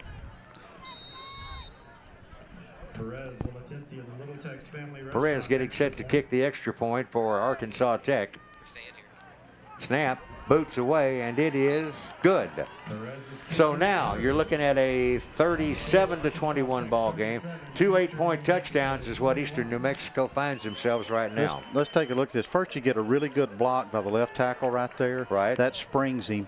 And the rest of it, you got guys hustling downfield to make blocks, but from about right here, it's all on him. Great move here. Cuts back inside. Another move there. Yeah, right Blocked there by Brian Allen. It was close, but I think he got his head around in front. But what a play! Yeah, I mean, you're not going to see anything any better than that anywhere. No, that's good-looking stuff right there. Well, we got a minute 36 until halftime. We have several people we're going to be talking to, I believe. We've got the guys from Gridiron Heroes that we're going to talk to down on the sideline. You also got a gentleman from Eastern New Mexico, I think, that's going to come up at halftime. You're going to talk to him. And anybody else we can find? I think we may get AC Green. Talk to AC Green. You talked to him and interviewed him at today's halftime. Halftime today. What a great guy. He is a great guy. You know, if you're going to, probably as far as professional athletes, if you want to, kids out there want to model themselves after somebody, AC Green is, you know, you're not going to find a classier guy than him, a guy that lives his life the way you're supposed to. Just a fine individual. And he also has some pretty funny stories about the days when he was playing with the Lakers. Yeah. All right, here we go. 15-yard mark-off for unsportsmanlike conduct. Isaiah Taylor getting set to kick off from his own 20-yard line. Here he comes. And that puts the Greyhounds of Eastern New Mexico back in business. Catches made at the 18-yard line to the 30, 35. And coming down in a big pile at the 40-yard line. Last man off the ground with the football in his hand. Excuse me. I believe was number 32, wasn't it? Or was it number 12? I think it was 32. Okay, so 32 in that case is going to be Chevasier Gallagher. Minute and 29 seconds left. Eastern New Mexico's got 2 timeouts. Joe, the way this game's gone, we've probably got time for 2 more touchdowns. I'm serious. 37-21. Officials mark the ball at the 40-yard line. Jeremy Burba, Academic Player of the Year in the Lone Star Conference, is at quarterback, drops back a few steps, chunks one out on the right flat. It's completed at the 49-yard line, and that's going to be not more than a half a yard short for the first down. Yeah, he gets Aaron Johnson again. That's his go-to guy. That's who he's comfortable with. And it's 6'5". You can throw it up out there, and he can go get it. And catch it. Correction, the tackle is made by Devarius Rice. Cast up the middle, and we're going to get a holding call right here, Joe. And again, that's what a holding call is. Just do you wonder, you know, Coach Josh Lynn of Eastern New Mexico, he's a pretty easygoing guy. Oh, wait, we're going the other way. Absolutely. We must have had, looks like a 15-yard, must have been a face mask that I didn't see. I didn't see it either. I was going to say how easygoing Coach Lynn is over there, but I didn't even have to finish the call there. Bourbon now at the 30-yard line with a minute left to play in the first half. Kicks a man in motion, fades back to pass, across the middle, incomplete. And guess who it was intended for? And if you thought it was going to be number 88, Aaron Johnson. Going to go back here and look at the previous play. Cast right up the middle. Yeah, look right here. Yeah. Well, you can't see that at home. If we had a telestrator, we'd show you. Yeah, but you could tell there's no doubt about it. This time it's going to be 2nd down and 10 for the Greyhounds at the Arkansas Tech 30-yard line. In motion. And Burba keeps it. Burba pitches it to the 30. They're going to the 25. And on the carries, number 5, Cameron Michael. And he's going to be stopped at the 11. That'll be plenty enough for a first down. It'll be 1st and 10. This is the option. We've seen them stop this 2 or 3 times in a row, but all of a sudden you run it and wham, you're down the sideline. Burba throwing the fade to the big kid in the end zone, and it's going to be incomplete. Trying to hit 88 over there again, Aaron Johnson. Nice coverage out there by Devarius Rice. Got his hand in there right at the right time and knocked the ball away. 37 seconds left to go before intermission. And it's going to be 2nd and goal at the 11 for Eastern New Mexico. Burba takes it to his right, pitches out, puts the ball in the hands of number 4, to Marjorick Tucker. And he is going to be stopped. He's going to be stopped, but he got about 3 or 4 yards there at the end of the play, just out of effort. It's going to be 3rd and 2 at the 3, right? Yeah, they're going to take a time out here and talk about what they want to do. Well, 3rd We go and back and 2. look at this replay here. Yeah. They get him bottled up and stopped. He puts the brakes on, turns upfield. It looks like they've got him, and he just fights through it and goes down and gets him about 3 or 4 more yards. They're going to spot him between the 3 and the 4-yard line, if I'm not mistaken. Needs to get to about the 1 for a first down, it looks like, Joe. Yeah, like I say, they can get a first down without the touchdown. And they've got another timeout so they can run it here because, this is not a situation where they want to probably kick a field goal. They need a touchdown right here. Yes, sir. They do indeed. And the team's coming back out now. It'll be quite a feather in the cap of the Wonder Boys if they could stop this thing, though. Right.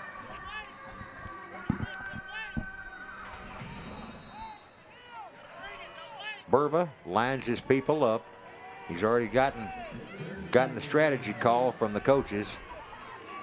3rd and 2 at the 3. Handoff goes into a big It's going to be miss there. close. I think he's going to get the first down. Okay, so Cass. But it's going to be close, Joe. I thought I saw another flag, and it was just somebody throwing a football up in the air. We've seen so many of them. Now coming out of the ball game for at least 1 snap is going to be number 9, Demetrius Ford. Why? Because his headgear came off. They'll sub in Corbin Waldemar for him. And the handoff. Is there a handoff? Is there what? No, he did not get in. That was 1st and goal at the 1. Yeah. And he got about a half a yard. A timeout here that they're going to have to take. He tried the left side, couldn't get it, so he moves back over and tries the right side. They didn't get in. Arkansas Tech did a great job there of stuffing things up in the middle to keep him out of the end zone. So there's 10 seconds left. Now, are the Greyhounds out of timeouts? They just called their last timeout. So, you got to decide right here if you want to run it. You can see Burma goes over here, left side, and then he goes back to the right, and they just did a good job of. So that was a keeper. That was a keeper. Okay. That was a quarterback sneak right over the left guard, and then he tried the right guard, and neither one of them got in. But, are you going to run the football here? Because if you do, you've got to score. You're not going to get it. With 10 seconds, you're not going to get another chance. Or do you want to try to throw one up in the corner maybe here to your big 6'5" receiver and maybe let him catch it? And then you can come back and you can still get another play. So it'd be interesting to see what Coach Lynn and the Eastern New Mexico staff comes up with. Okay, we're going to line them up. Man, I tell you what, the Arkansas Tech fans, and there's a bunch of them here, are setting up a howl for their defense. And now the Wonder Boys want a timeout because number 55 came screaming across the line there, one of the captains, Lovis Hall, and said, hey, stop the game. We want to go talk about this. Yeah. So had Eastern New Mexico even set up their formation, could the Wonder Boys tell, that they needed a timeout or what? I don't think so, but that's something about it they didn't like. Right. And they're going to talk about it over here on the sideline. But that they didn't do anything different in that formation than they've been doing all night. Okay, now where exactly is the football? It is on the 1 yard line, just inside the 1. Right. That's pretty close to a touchdown. Pretty darn close. 10 seconds left on the stadium clock, folks. Double tight end set this time, double wing. And Burba under center. Burba's going to throw it. Wide He's got open. a touchdown. It's another touchdown for the Greyhounds of Eastern New Mexico. On the catch, that was the tight end. One of them. They had two in their 99. That's Logan O'Brien. That was okay. Was it 99? I think it was 89. Well, it could well have been. Either Logan O'Brien or Dakota Montoya, one of the two. Now, with 6 seconds left, it's a 36-27 ball game. Callian's going to try to make it a. Yep, he does too. It'll be 37-28, a 9-point difference. 6 seconds left before halftime, with Arkansas Tech on top of Eastern New Mexico, 37-28. Man alive, Kirk, did we expect this much scoring? Did we expect this much throwing? We talked before the game that both of them run the football, run the football. Yeah. And how we thought the game might be over in 2 hours and 15 minutes or 2.5. And that ain't going to happen. No. And no, I didn't expect this kind of scoring. I did in the first ball game. Yeah. But this one kind of surprises me. Well, it's going to be time for a kickoff at least. Yeah. And, hey, anything can happen in this ball game. I'm serious. One thing I'd have to say, I think that right now, offensively, the difference in this ball game is Arsenio Favor of yeah, we talked before the game. He's the key. And then Kamal Cass got some runs going there. The two guys that we pointed out before the game we thought were key. But Favor is really controlling the action when Arkansas Tech has the ball. And Burba, Jeremy Burba, the quarterback for the Eastern New Mexico Greyhounds, he's not really known as a throwing quarterback. We got Jerry here on the screen, and he's not as excited about the ball game as the rest of us are. He looked like he was about ready to go to sleep. Well, I think probably he's so tired from everybody wanting their picture taken with him. Yeah. Here's Kellyan again, and this one is going to go, it's going to be taken. Oh, man, a hit and a half on somebody. Yeah. Now, the Wonder Boys from Arkansas Tech are saying they've got the ball. Yeah, number 50 came up with it for Arkansas Tech. We're going to go back and look at this, and you're going to see a good shot here. 4 seconds left on the clock. We know that, which means there's going to be one play for the Wonder Boys. They're going to spot the football at the 31-yard stripe.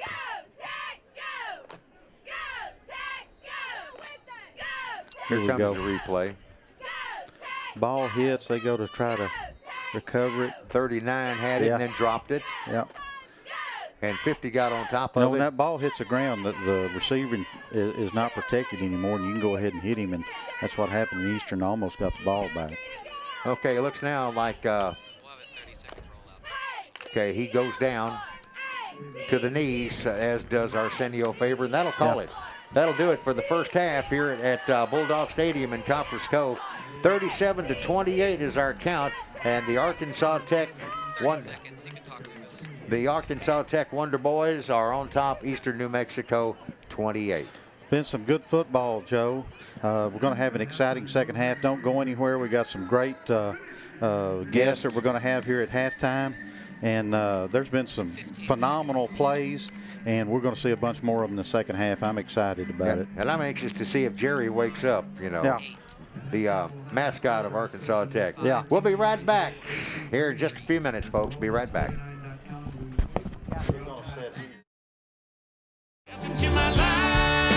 Hi, I'm Pat Waters, a Texas and national recording artist. One of the biggest problems facing our students across the United States is just plain wrong, and that problem is bullying. Whether it be physical or otherwise, bullying hurts.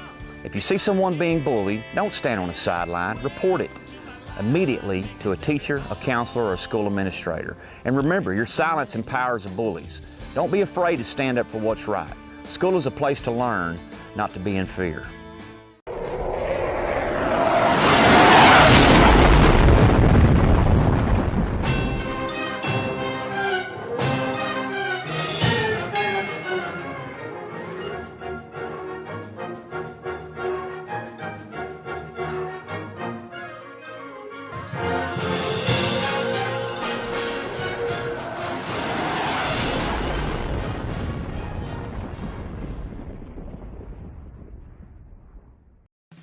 Hot Power Ford wants to thank you for making this past year an amazing one by extending extra savings to you this holiday season. Stop by the store today at 902 North Key Avenue in Lampasas, Texas, and see our vast selection of Ford cars, trucks, and SUVs specially priced for our year-end sales event. If you can't stop by, visit us online at hford.com to make sure you don't miss these deals. Once again, thank you from our family here at Hot Power Ford, and we wish you a Merry Christmas and a Happy New Year. Welcome back to Bulldog Stadium in Copperas Cove. It's halftime of the Champs Heart of Texas Bowl, brought to you by Hot Power Auto Group. Let's go back to the field now because I think Kirk Whitehead has another special guest. All right, thanks, Joe. We're here with one of the legends of the NBA. It's an honor for me to be here with AC Green, great power forward for the Lakers, three-time NBA champion. Yep. Played, won a championship with the Showtime guys, with Pat Riley. Came back, won one with Kobe and Shaq. Talk to us a little bit about your career. I know you started out, played at Oregon State, then went to the Lakers, and had a truly remarkable long 16-year career. And I think, if I'm not correct, didn't you play a number of games in a row? Kurt, that's true. Right at 1,200 games, which still is an NBA record right now, and the title is the NBA Ironman for playing all those years without missing a game. But at the same time, I did grew up in Portland, Oregon, went to Oregon State, drafted by the Lakers into the Showtime family, the Laker tradition. And it was a fun ride from there for 16 years of just getting a chance to see what NBA life and lifestyle and basketball was all about. Yeah. And one of the things as I was reading about you is that not very many classier people in the NBA. I mean, you were known inside the NBA circles as being a guy that lived your life the right way, and that's something that kind of blends in with what we try to do at Champs and teach people. So kids, if you're out there and you're looking for a NBA star or a professional athlete to live that you want to model yourself after, read about AC Green and how he's lived his life. I mean, I think that's something that's admirable, and I think that with everything that goes on today and people look up to professional athletes, they need to look to people like you. No, well, Kurt, I appreciate that. Thank you. And for 26 years, I've started the AC Green Foundation, which all of us history is at acgreen.com. Mm-hmm. And it's just been about really building character, building young men and women who have sustainable class, and teach them life lessons that can and will last a lifetime. That's what the motto and the personal goal and mission has been. But what brought me here to this wonderful Killeen area, which is so cool, is our company, Wellness 49. We're so proud to be here with you guys at Champs, as well as Gridiron Heroes. But just really sponsoring and being one of the sponsors for this bowl. I mean, so many of you viewers out there, you know a little bit more of the history than I know. But for 15 years, this has been going on. Us having a company, Wellness 49, it's just that the company itself is just about really what we've talked about, trying to see families stay together, be stronger and healthier, and enjoy each other and love one another. I mean, but we are into health. But what good is health if you don't have the wealth to go That's with right. it, to make sure you can take care of things. Talk to us a little bit about cryotherapy. I know you've got a portable chamber here. Tell us about that and your place over here in Killeen where people can go and get in your cryo chamber that's there. Yeah, cryotherapy is something that is really moving around pretty big right now in the sense because so many people are having a lot of different physical conditions and challenges, and so I think that one of the biggest things is that the technique itself really helps the blood flow circulate more inside of a person's body. A lot of the ailments and pains and issues that people are facing, a lot of you out there even, you need some kind of additional remedy than what you might be getting from the medicine or from the doctors and things of that nature. And I'm watching the football go over my head right now, making sure it doesn't take us out. I heard it, but I had faith that you could protect me. Yeah, I was like getting ready to cover, take one for the team right, here. There you go. But at the same time, no, we're just trying to make sure we can help and assist people with a lot of the ailments and discomforts that they have. And so right here in Killeen, wellness49.com, you can find any and everything you want to know about the company as well as our location here in this wonderful area. All right. Hey, pleasure to meet you. Great to visit with you. And we're glad you're here. And Same here. Glad that your group, Wellness 49, is part of our Champs Heart of Texas Bowl. We're going to take a break. We'll be back right after this. Hi, I'm Charles Tillman of the Chicago Bears. One of the biggest problems we're facing today is students being bullied, and it's just plain wrong. If you see someone being bullied, don't stand on the sideline. Report it. Right then and there. Go tell a teacher or a school administrator. Don't be afraid to stand up for what's right. No one should be afraid to go to school. It's a place to learn. This message brought to you by America's Drug-Free Productions. Champs, Communities Helping Americans Mature, Progress, and Succeed is an organization devoted to our school children. Through concerts and assembly programs, the Champs message of anti-bullying and living a drug and alcohol-free lifestyle gets out to our students from grades 4 through 12. Contact Champs at 254-394-1146 and be a part of the team. Welcome back to Bulldog Stadium in Coppers Cove as we are in the middle of the night shift. It's the NCAA Division II contest this year.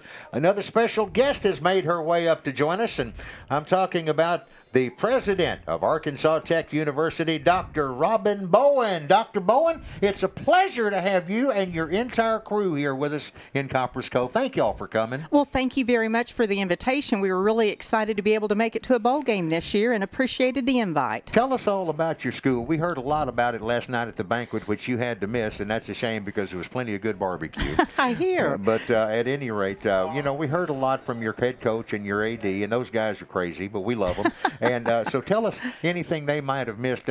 Arkansas Tech, does that mean that your curriculum, that your school specializes or maybe, flexes toward the technical aspect of education? We're a comprehensive university, and we have several campuses. We have the Russellville campus, which has our 4-year programs, and then our graduate programs. And then we have an Ozark campus, which is about 45 minutes away, and it has 2-year and technical programs. In all, we have over 12,000 students. We had the 17th consecutive year of record enrollment this year, and we ended up with 12,054 students. That's amazing. Now, your athletic director, who is a case. He's a good guy. Yeah, he really is a great person. He said that, that he wanted to bring something with him last night to the banquet for our coaches and all that, but they wouldn't, your nuclear lab wouldn't give him anything to bring, No, he tried, but they wouldn't let him out with it. So 12,000 students, Doctor. How many... Dr. Bowen, how many are right there on your main campus? On the main campus, we have about 8,000, and then we have about 2,000 on the Ozark campus, and then about 2,000 are online, and what they call concurrent students, high school students who are taking classes and getting college credit through Arkansas Tech. That is great. I mean, we know there's a lot of kids around here that do the same thing with CTC out at Central Texas College.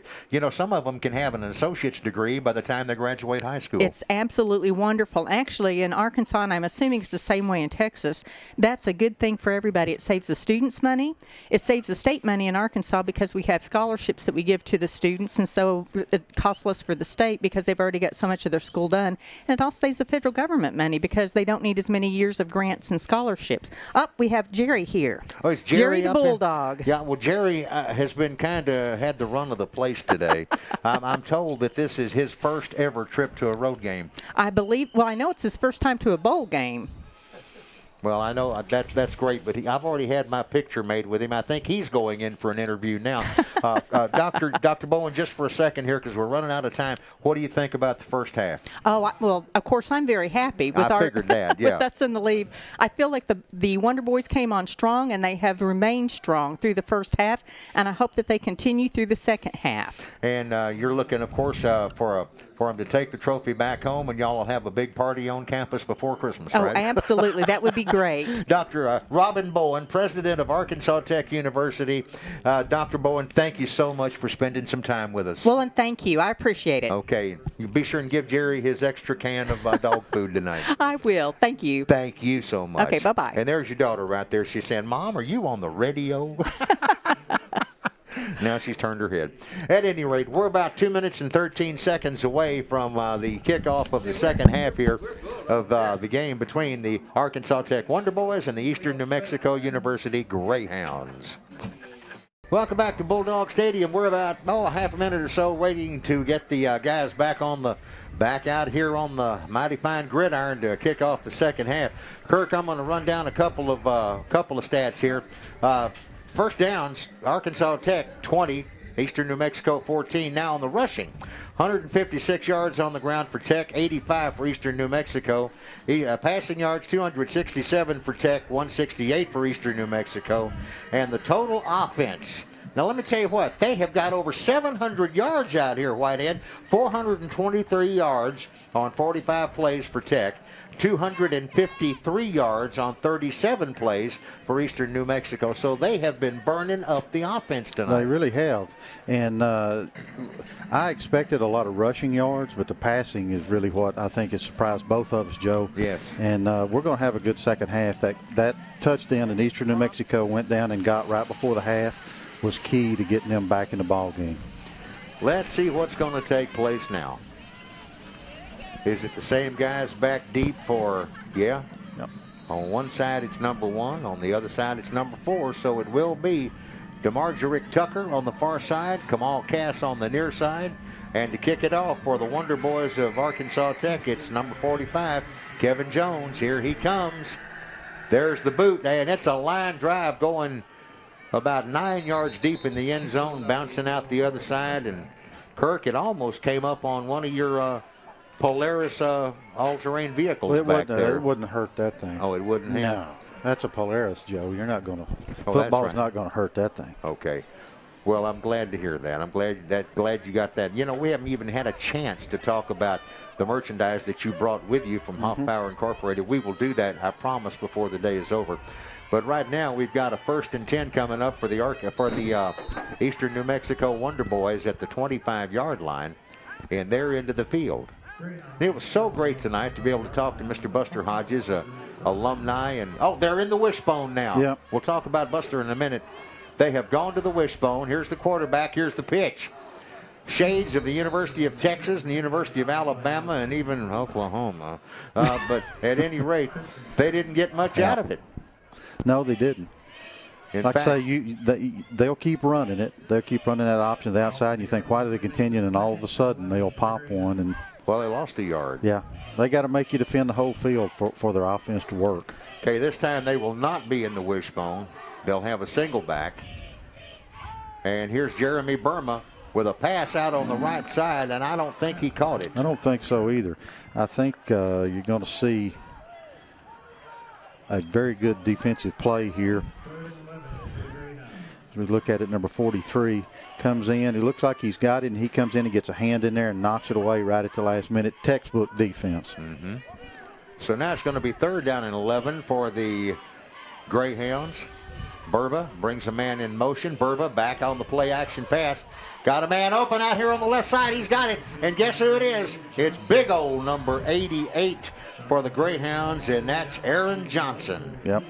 When they need a play, he's the guy they go to. You're absolutely right. Go-to guy, and they've got another first down all the way down to the 44-yard line in Arkansas Tech's into the field.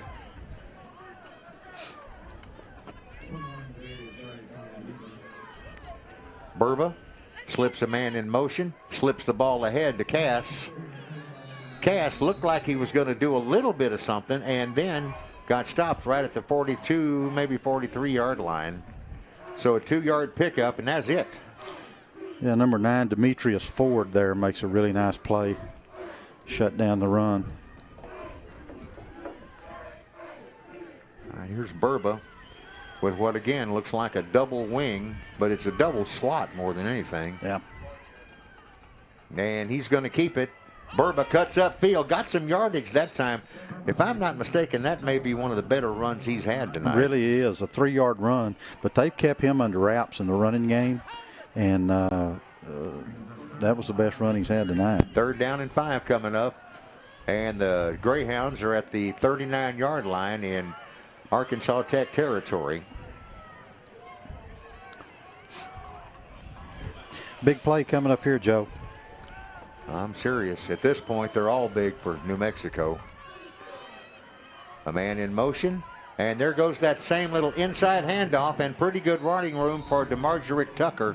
He's going to be short of the first down. This is a place where Coach Lynn might want to go for it.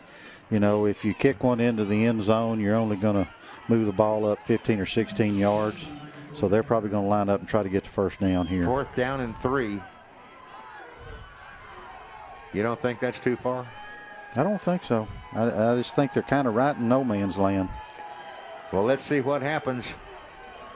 The Tech crowd right in front of us are on their feet, wanting the defense to do something. Changing the play here.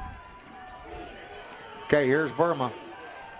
A man in motion, and the handoff went straight ahead to Cass. He's not going to get there, Joe. It's going to be close, but I think he's going to be a little bit short. And some of the defenders from Arkansas Tech are coming off the field with the incomplete sign. Looking at Coach Raymond Monica, and he's standing right there and celebrating. So he's about a half a yard short. Yeah, you could see Cass duck his head and try to get in there, but and if you look there, you're going to see the defensive player of the year in the Great American Conference once again, number 38, Logan Jens, come in to shut it down. Here comes the offense now for the Arkansas Tech Wonder Boys. 12:08 to play in the 3rd quarter. 37-28 is our score.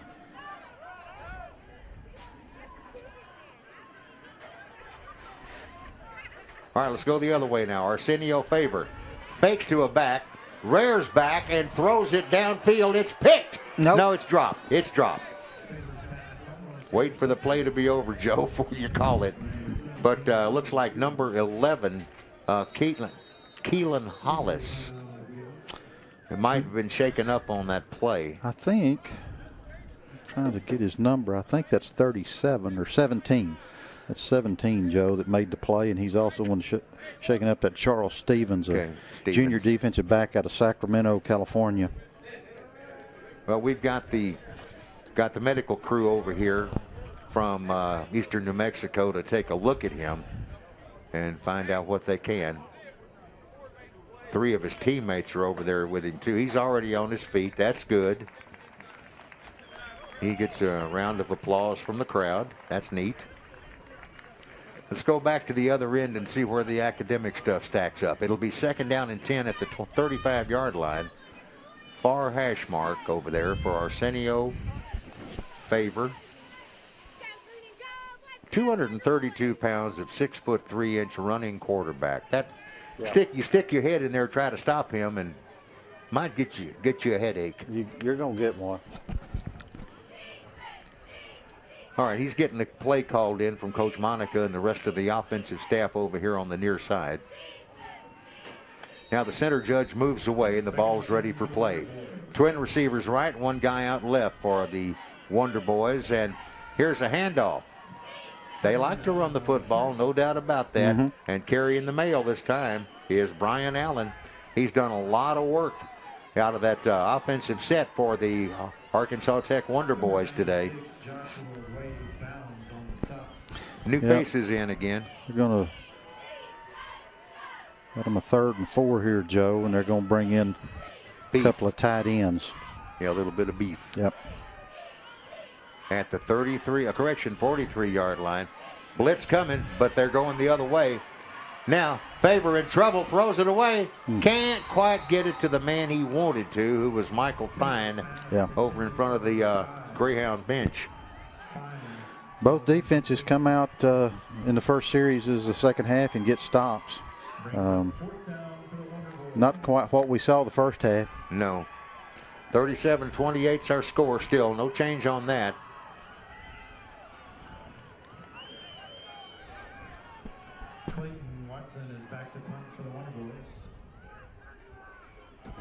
Back to receive the punt for the Greyhounds, Tim Foley. It's a fake. It's fake, and they're going to get it. Yep, they got it big time. With the football is the punter. And would you look at that, Clayton Watson. He got it all the way down to the 36-yard line in Greyhound territory. Fake City all the way plumb. Yep. And he's got a gigantic smile on his face. This is well designed. He doesn't even think about punting it. It's a fake all the way. He gets a bunch of big guys out in front, and they're 10 yards down the field before they find anybody to block. He makes a good run, gets his helmet knocked off, but gets a first down. Now, where are they going to spot the football? 38, I believe? Well, we've got a penalty.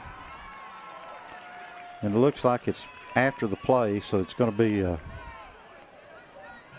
It'll be on the Wonder Boys. Yep. They're at the 48-yard line now in Greyhound territory.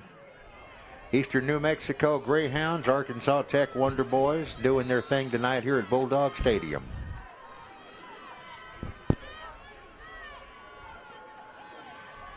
And the handoff.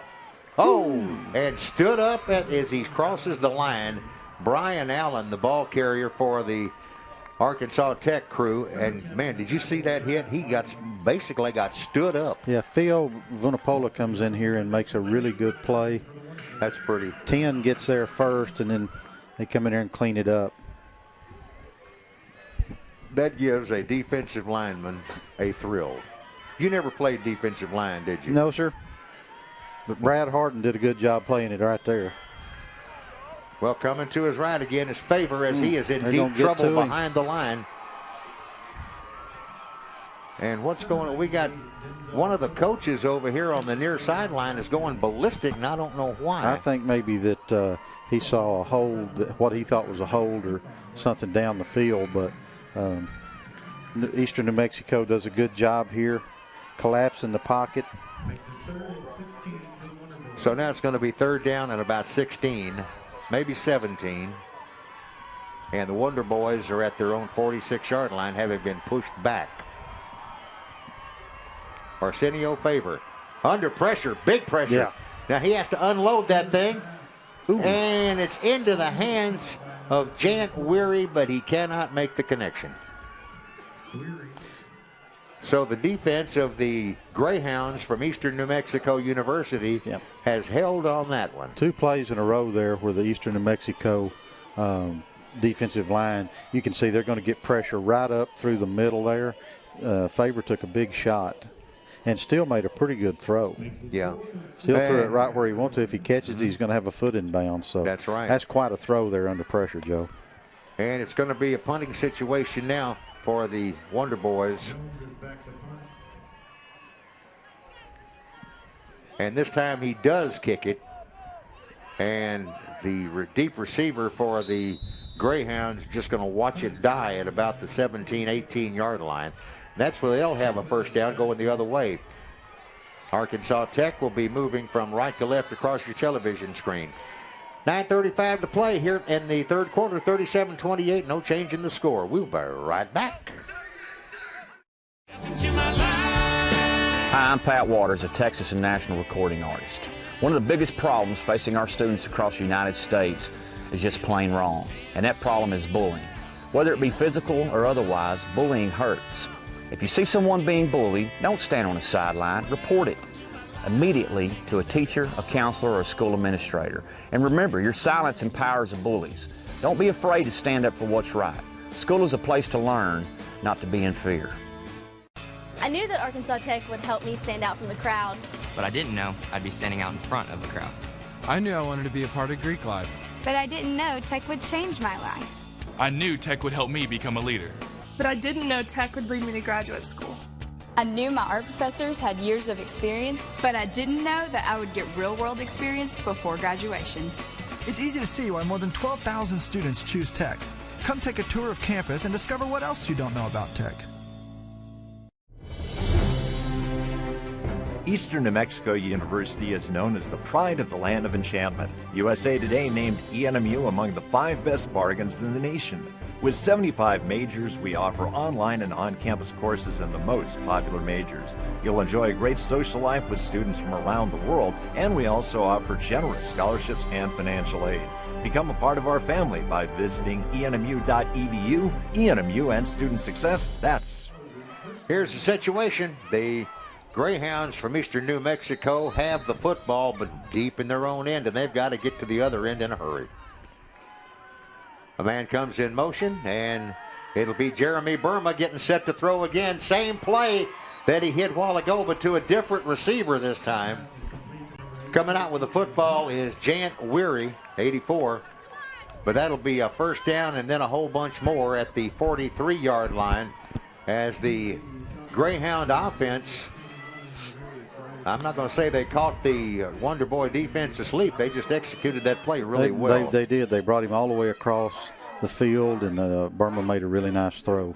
It's another running play this time, carrying the ball up the gut. I mean, really nothing fancy about that. Cameron Michael.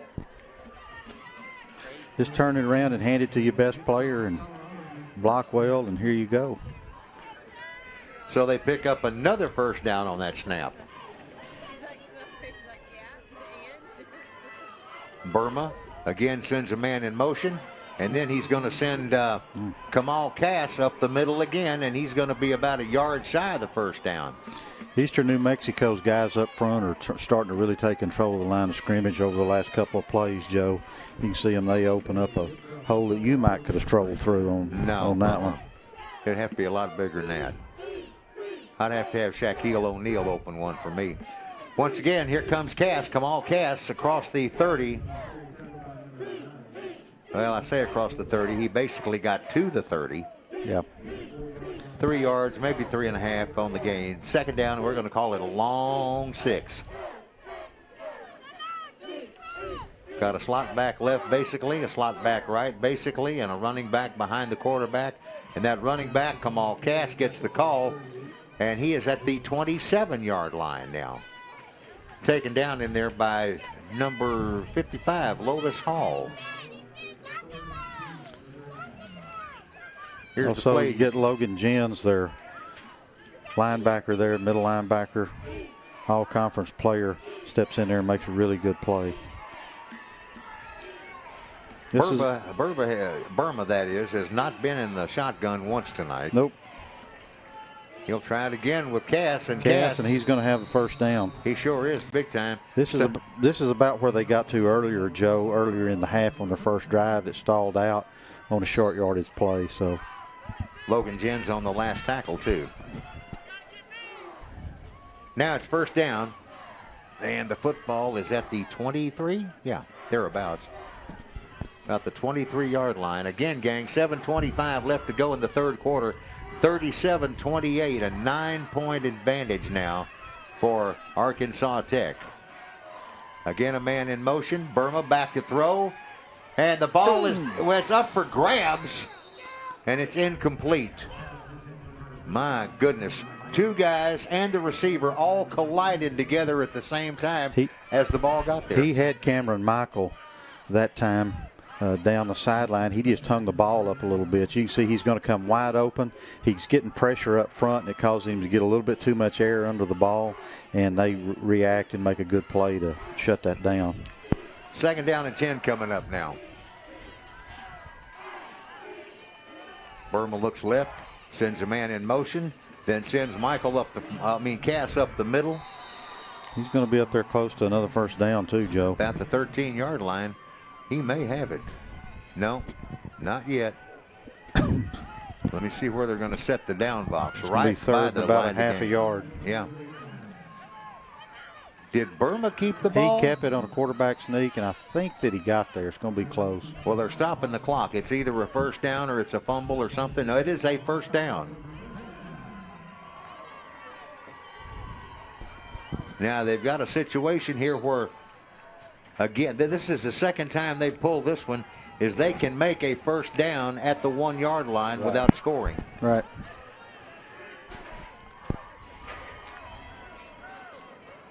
Burma looks it over, brings a man in motion through the formation, then gives it to Kamal Cass. Cass is at the 5-yard line. Once again, Logan Ginn is there to make the tackle.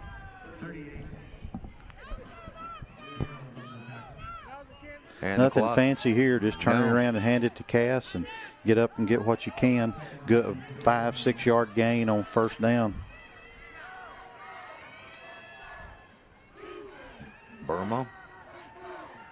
Burma hands it again, and there's not a heck of a lot, is there? No, Did the he's got a ball come couple. out? No, I don't think so. He's going to. We've got us another 3rd and 1 here, Joe. Okay, they're going to restart the clock, so it is 3rd and 1 at the 2. Let's see what Burma's going to pull this time. Anybody want to say Cass? Looks right, looks left. Another man in motion. There you go. And he is going to get the, well, no, I don't know He if he got did the or not. first down, but he didn't get the touchdown. Well, I know he didn't get the touchdown. You sure he made the line? Yeah, I think he did. Okay. I think he So did. it'll be 1st and goal. 1st and goal from about the 1. Here you go. As he gets the first down, and you're going to see a guy come in here and really put a pop on him about the 1. Okay, so 1st and goal now at the 1-yard line. He's going to try him, and he's going to get in there this time. Yeah, just walking in, from like a stroll in the park. Kamal Cass picks up 6 for the Eastern New Mexico Greyhounds. One thing you can say about the Greyhounds, Joe, they don't have any quit in them. No. We're looking at a 2-point ball game here. If they get the extra point with 5 minutes left in the 3rd quarter, they were down a bunch in the first half, and they fought their way back. We're going to have a barn burner from here to the end of the ball game. That's right. And here's Collian with the kick, and it is good. 37-35, folks. 2-point ball game with 5:20 left to play in the 3rd. We shall return to Bulldog Stadium in Copperas Cove shortly.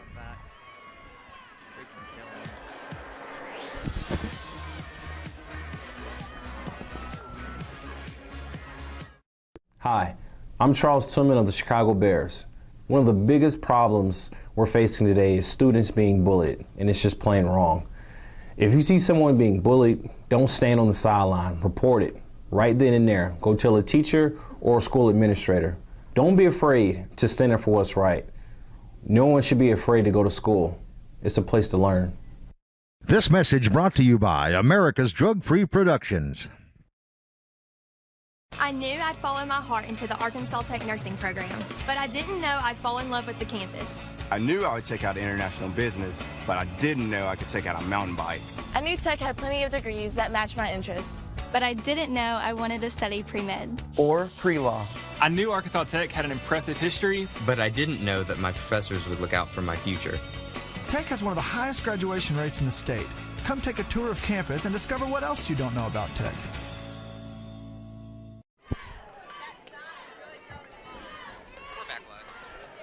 Here we go now, Kirk, 37-35. This thing has turned plumb interesting now. 2-point ball game. Yep. Still a whole quarter left to play. We've got Jerry up on the sideline down here. He's gotten up. It's gotten close, and he's up, moving around, working the crowd. Oh, yeah. That or he's looking for a sausage wrap. He was eating one of those down there a while ago. I was down at halftime. Here's Tim Callion kicking off at the 23-yard line, coming down with the football for the Wonder Boys is Braden Stringer. And Stringer is stopped near the 36-yard line. So that's where Arkansas Tech will take over, 1st and 10. Time for Arsenio Favor to go back to work. He was their bell cow in the first half. They haven't done a whole lot with it here in the second half. We'll see here if they can come out and put together a drive. And of course, over across the way, Coach Josh Lynn of the Eastern New Mexico Greyhounds is telling his defense, make a stop. Right. Make a stop.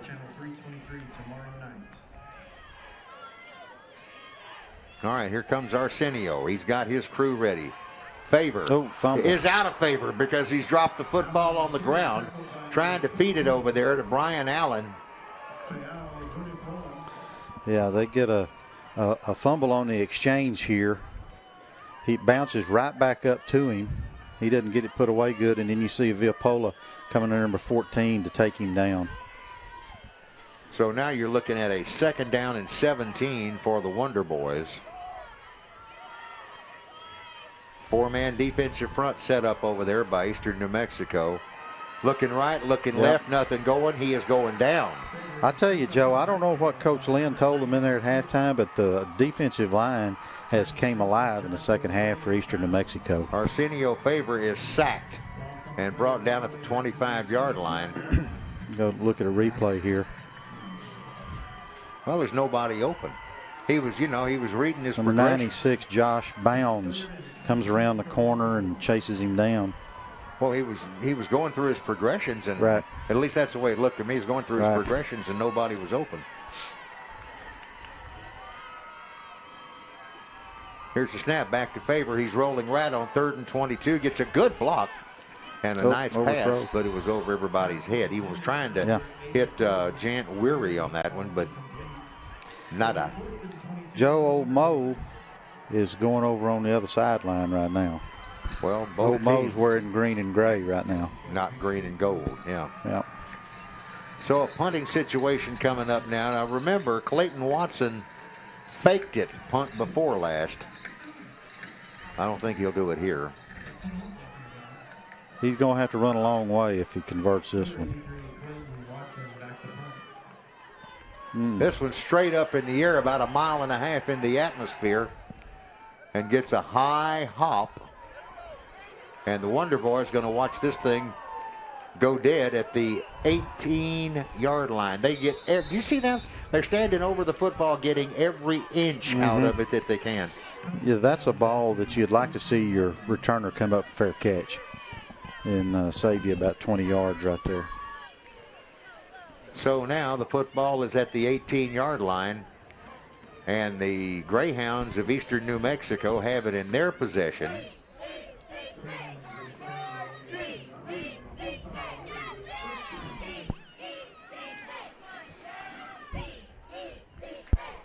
.339 to go in the third quarter. And here comes Jeremy Burma.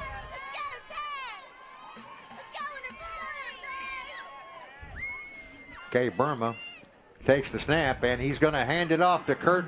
So a correction to DeMardrick Tucker. And Tucker is up to the 37-yard line. That's 20 yards on the pickup. That's the third time in the game they've run that counter play, Joe, and that's the first time that they've really got anything out of it. But like I say, they're going to come back to those kind of plays just to make you defend the entire field. He plants his foot, turns up, and makes a nice run. Not much going this time, though, for number 1, Kamal Cass. Cass stopped at the 37-yard line for no gain. 2nd and 10 coming up. Down inside of 310, 305, 304. And click, 3 minutes left in the third quarter. Burma looks it over. Again, a 4-man defensive front for Arkansas Tech, and now a stoppage in play. 13 seconds left on the play clock. And there were only 10 men on the field for the Wonder Boys right there. Flag down. 1, 2. Let's count the players. 1, 2, 3, 4, 5, 6, 7, 8, 9, 10, 11. Ooh, there's 12 players out there. That's too many. 12 like players. I say, unless we're in Canada, you can't have 12. Oh, boy. Substitution infraction against the Wonder Boys. You know, last Sunday, I sat there and watched the Grey Cup game from, where did they play that? Winnipeg, Manitoba. That Canadian football is wild stuff. It really is. They 3 downs. They throw every play almost. 2nd down and 4 coming up. And it's a lot colder up there, too. Burma carries the ball. Burma might have gotten a yard on it, as I think he has stretched and scratched the 45-yard line, where it's going to be 3rd down and 3. Look here, good job defensively of taking the quarterback and the pitch man out of the play. He kind of lost control of that and got it right back. Give that last tackle to Lewis Hall. 3rd down and 3. Handoff goes to, yep, that's right, number 1, Kamal Cass. And he's got the football up right at midfield. Football will be touching the 50-yard line whenever we play again. Near hash mark, 50-yard line. Right in the middle of the game. Right in the middle of the field. Now the center judge is up there holding up play to make sure everybody can get substituted. Yep.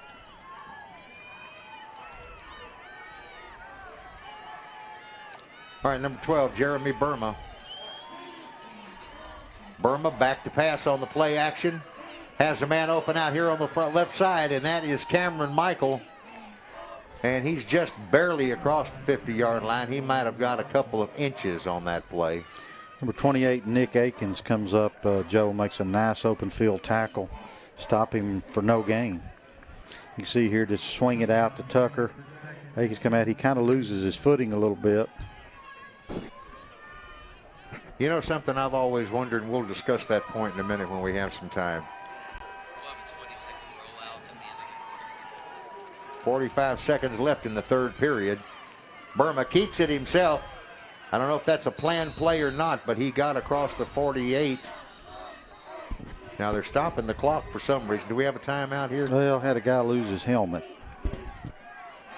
Yeah, you're right. Logan Jens lost his helmet, so they stopped the clock so he could get off. Well, they don't want him out of the game too long. Nope. He's one of their main defensive dudes. 3rd down and 7 coming up now for the Greyhounds of Eastern New Mexico University. They're at the Arkansas Tech 47-yard line. Here's the pitch to the motion man, Cameron Michael. Michael goes out of bounds at the 45-yard line. And now you're looking at 4th and 5. 4th and 5 coming up. Lots of time left, though. This is not the end of the game here, folks. 8 seconds. Nope. That's the end of the 3rd quarter. Really good play there by 44 Jackson to run him out of bounds. So that's the end of the 3rd quarter with our score 37-35.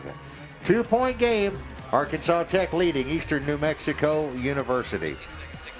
We're going to be taking a little break here, folks, and pay some bills and make some money and have all that much fun that we always have. And then we'll be back with the 4th quarter here at Bulldog Stadium. Stay right where you are.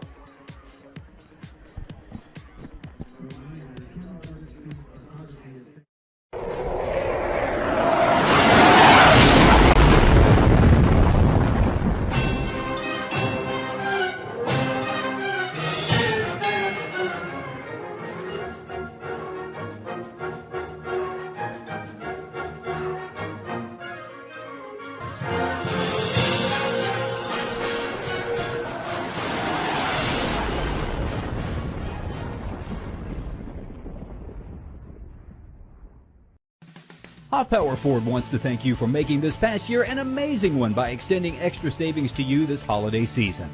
Stop by the store today at 902 North Key Avenue in Lampasas, Texas, and see our vast selection of Ford cars, trucks, and SUVs specially priced for our year-end sales event.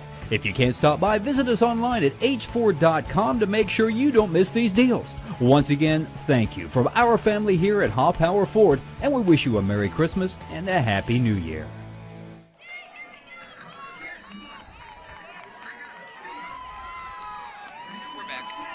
Welcome back to Bulldog Stadium. This is it. 15 minutes left in the football season for both these ball clubs. Now, who's going to win it? It's a punting situation right now on a 4th down and 5. Timothy Callion gets the boot out. It's high, high, high. Fair catch call for. And it's going to go into the end zone. Touchback coming up now as the Wonder Boys of Arkansas Tech will come out and take over offensively.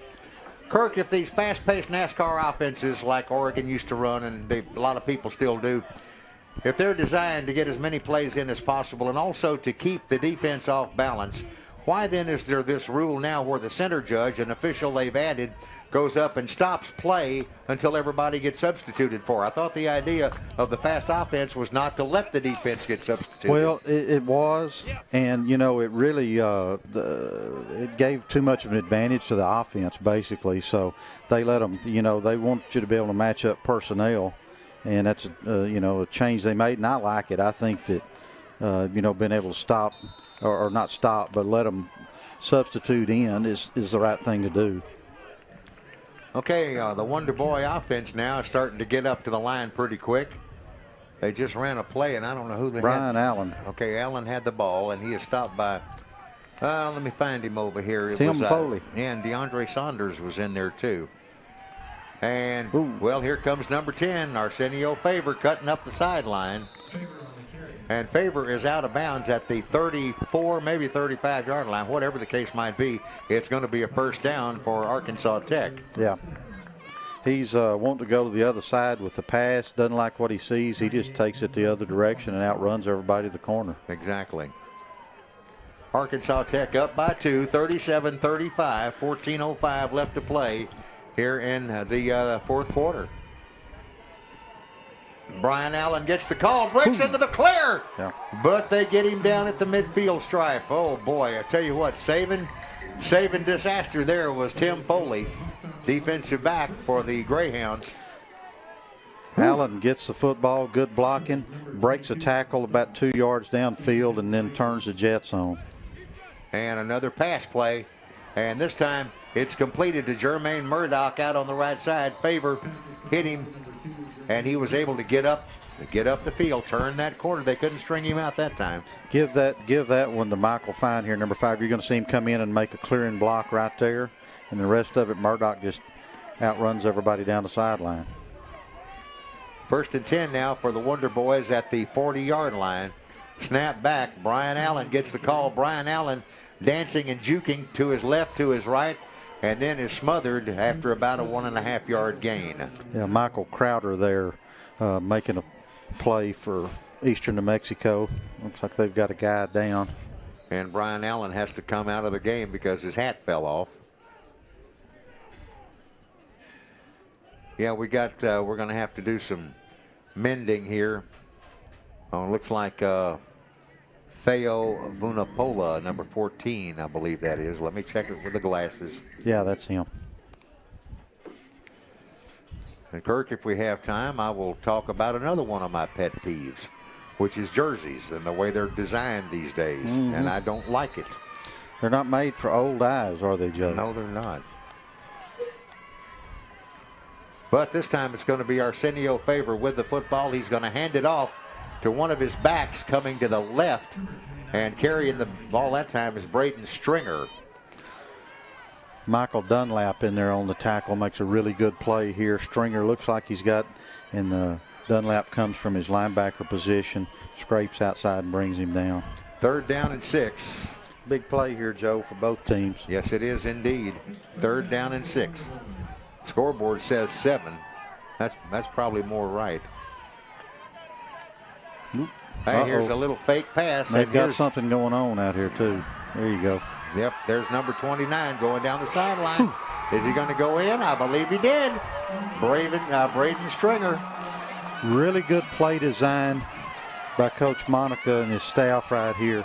They fake over to the left side and then run the screenplay back to the wide side of the field, and then Stringer catches it, gets one block, and just outruns everybody down the sideline. Did a great job. That's going to open the pad a little bit higher. 43-35, fixing to be 44. If Eric Perez gets the kick made, they don't have enough people out there. Now they do. How much time left? 15 seconds. They ought to be all right. Long snap count. Here's the kick by Perez. It's up and away, and it's good. So 44-35. So a 9-point advantage now for the Tech guys. Well, here's a replay. Stringer gets a swing out. Yeah. And he really didn't need to block. And then once he gets it turned north and south, he's just going to outrun everybody down the sideline. You know, the officials just have to stand there so tight, too, to that sideline, too, because you can't really tell with white shoes, do they touch the sideline or not? Yeah. Because they ride it so close. Family owned and operated for over 25 years, Hanks Tire Pros is a proud supporter of Copperas Cove. Hanks has ASE certified master technicians to make sure you're safe on the road. And that's not all. Hanks services brakes, belts, AC, and much more. Hanks Tire Pros nationwide warranty is honored at over 30,000 locations, so you're covered no matter where you go. And don't forget, we offer free roadside assistance for all customers. Hanks Tire Pros, your one-stop shop for all your automotive needs.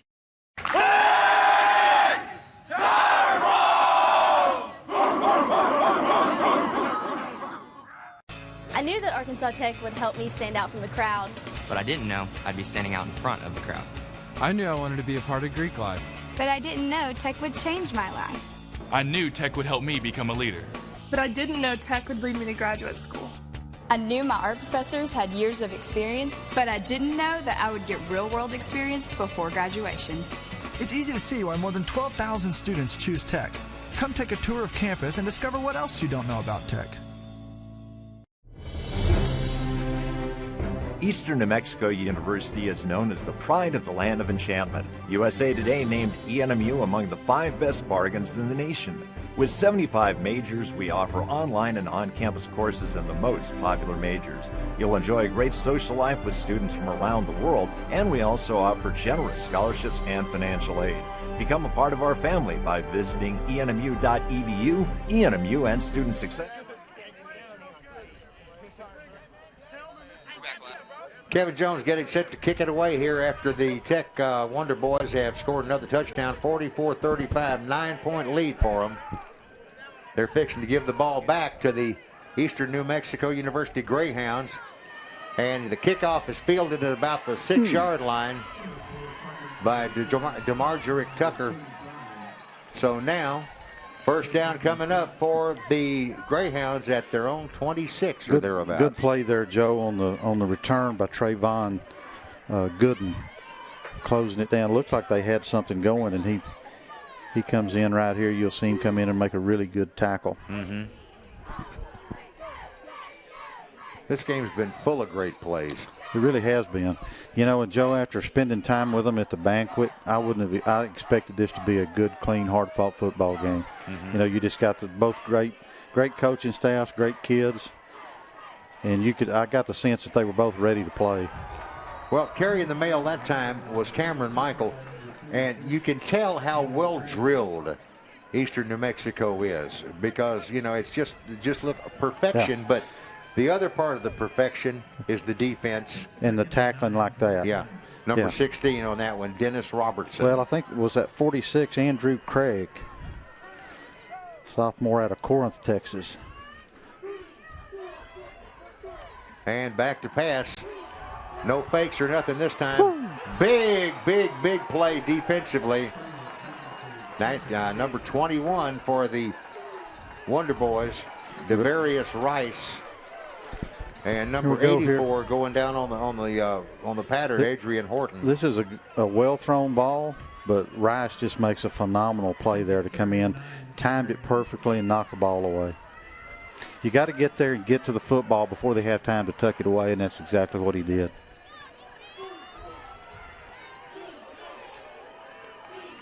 Okay, here's Burma.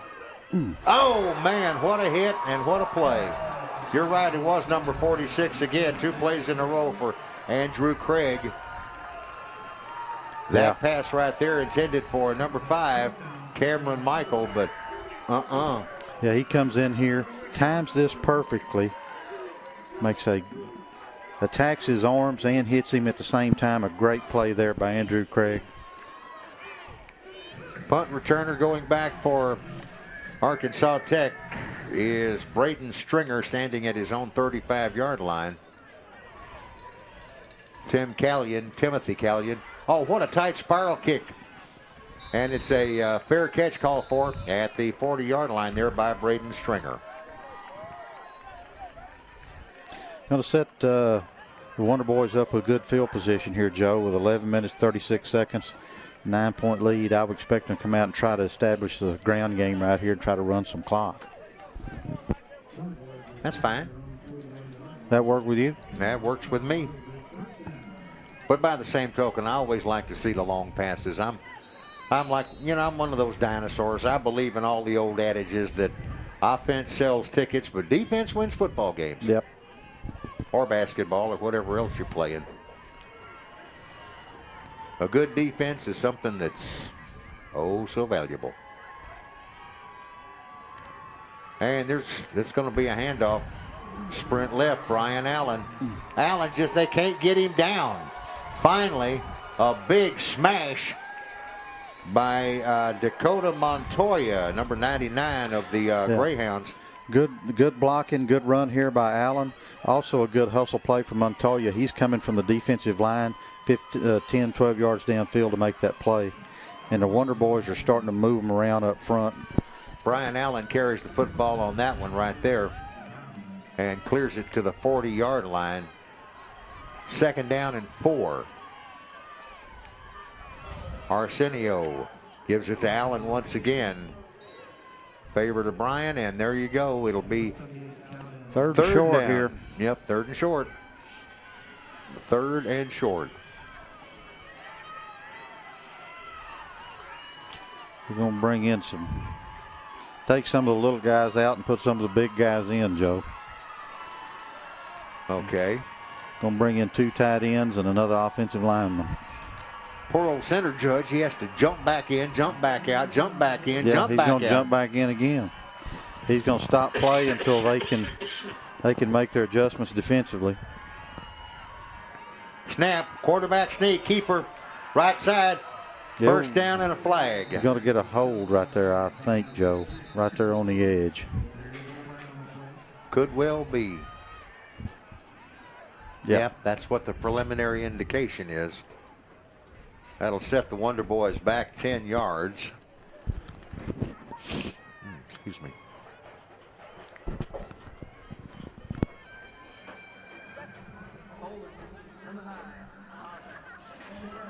Holding is called on Demetrius Ford. Check this out and see what we get. You can see he's got Vunipola wrapped up right there. Oh, and yeah. Basically just takes him to the ground. Yeah, for sure. And I don't know that he needed to for him to get the first down. So this changes the complexion of the 3rd down right here. Was that a love hug or a bear hug? A bear hug, I think, Joe. Okay. 3rd down and 9 coming up for the Wonder Boys at the Eastern New Mexico 45-yard line. Then going to the right side is Brian Allen. Did He's Allen get it? I think he got it. That's a big-time play right there. It took Favor off the field, put Allen in the Wildcat, pulled a couple of guys around the right side. Here you go with a replay. You can see. And then Allen makes a great run. Good blocking. Another good block right there. That last block there by number 74. Stephen Watson kind of sprung him and is what got him the first down. Favors back in the game now, and he's going to throw it. And he's going to cut it out to the right side to Braden Stringer again. Stringer is going to be forced out of bounds at the 22-yard line now in Eastern New Mexico's end. Inside 10 minutes, 9:41 left to play here in the 4th quarter. Swing it out to Stringer here, Joe. He's not real big, but he can run. Yeah. And you see he's got, he can go from standing still to running full speed in a hurry. Backfield mate this time is Braden Stringer again. And he is not going to get the call because Arsenio Favor's going to keep it and go to the left, going for the pylon. Touchdown. Did he get in? Yep. Big time, it's a touchdown. Now that'll move it up to 50-35. Try for point to come. Tell you what, Arkansas Tech offensively didn't do much in the third quarter. You thought that Eastern New Mexico's defense was kind of getting the momentum and going, and then all of a sudden, when the game got close, you get back. They get rolling again here, and Favor takes over. Brian Allen makes a couple of good runs, and here they are up 15 and looking for the extra point. Eric Perez will try it. Snap, kick. It's good. So let's take a little break here after we watch this replay. There comes Arsenio Favor. Yep, bubble option again, Joe. Yep. He's got it. He can throw it or run it. And cuts it up, takes it to the house this time. He tucks the ball away, holds it out to get it across the plane, and there you go. Howdy, folks. I'm Lee Hoffbauer at Hoffbauer Chevy, Buick, and Cadillac right here in Lampasas, Texas. Well, we've got the best selection of brand new and pre-owned cars, trucks, and SUVs. Folks, Hoffbauer's has great pricing, and GM has huge incentives. So come see us today or check us out on the web at hautogroup.com. That's H is in Hoffbauer, autogroup.com. Better yet, just come see us. Hoffbauer's in Lampasas for 51 years now, and we couldn't have stuck around this long if we were steering you wrong. I knew I'd follow my heart into the Arkansas Tech nursing program, but I didn't know I'd fall in love with the campus. I knew I would check out international business, but I didn't know I could check out a mountain bike. I knew Tech had plenty of degrees that matched my interest. But I didn't know I wanted to study pre-med. Or pre-law. I knew Arkansas Tech had an impressive history, but I didn't know that my professors would look out for my future. Tech has one of the highest graduation rates in the state. Come take a tour of campus and discover what else you don't know about Tech. Kevin Jones getting set to kick it off for the Tech Wonder Boys. Kirk, question. Are we at the point now where Willie should be singing? I don't think yet, but he needs to start warming up. And the fat lady too, right? Mm-hmm. Willie and the fat lady. Okay. And down at the 22-yard line goes the receiver for the Wonder Boys, and that would be number 4 on the catch, DeMarjorie Tucker. Once again, Trevon Gooden goes down and makes a great play on the kickoff. That's 2 in a row for him, 2 tackles in a row on the kickoff. You see him come down. He's going to chase him down from behind and make a great play right here. Well, you know, the Greyhounds have found themselves down by 16 points on several occasions during this game. They chip away, but they never have been able to quite make the top of the mountain. And Burma on the draw play sends Kamal Koss around the left side, gets him out of bounds at the 29.5-yard line. He's going to be short of the first down probably by 3. Maybe a bit longer than that.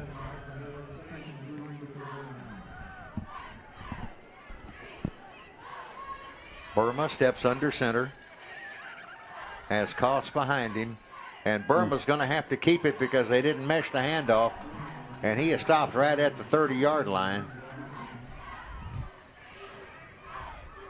I think I'm still watching the sideline to see if Eastern New Mexico is going to send the punter in. You're going to see Brandon Bowling come from the backside right there, Joe, and make that play. Yeah. They're going. No, correction, it's only 3rd down, 3rd and 3. And again, they'll try it with Koss, and Koss is just not. Yeah, he's not going to get there. Not going to get there. So now it's 4th down. Once again, number 38, Logan Jens, their leader on defense, steps up and makes a play when they need it. So being down 16 points, it looks from here like the Greyhounds are going to go for it on 4th and 1. Almost getting to the point down 16 with 8 minutes left. You really don't have a choice. Plus, you got short yardage, so if you're going to do it, now's the time. Okay, Burma goes under center. If they don't make it, you'll hear this side over here where we are erupt. Koss, I believe, has pushed forward to the 35-yard line. Good enough for the first down. The officials as well. I don't know. It's going to be depend on the spot, Joe. I think he's got it. The guy down here that's got the down marker thinks he does. So at the 34-yard line. They're going to look, and I think we're going to see an the surge here. He's going to get it, and then they're going to kind of push him back. Yeah, he's up Right. Got it. First down now for the Greyhounds at their own 34-yard line. Goes a man in motion. Burma back to throw it. Burma lays it down the side. Down the sideline on the out pattern. Going for it was, that's his favorite target, isn't it? 88? That was him. Yeah. And Kristen Trammell had great coverage there. And then he had 46, Andrew Craig, over the top. So they had him double covered that time. You're going to see that here. Burma lays it up, wanting him to go get it, and they've just got him underneath and over the top, covered. Great coverage. Now it's second down and 10 for the Greyhounds, trailing by 16, 51-35. Man goes in motion. The pitch goes to him, to Modric Tucker. Tucker goes up the sideline and over the boundary, out of bounds into his own bench. Short of the first down.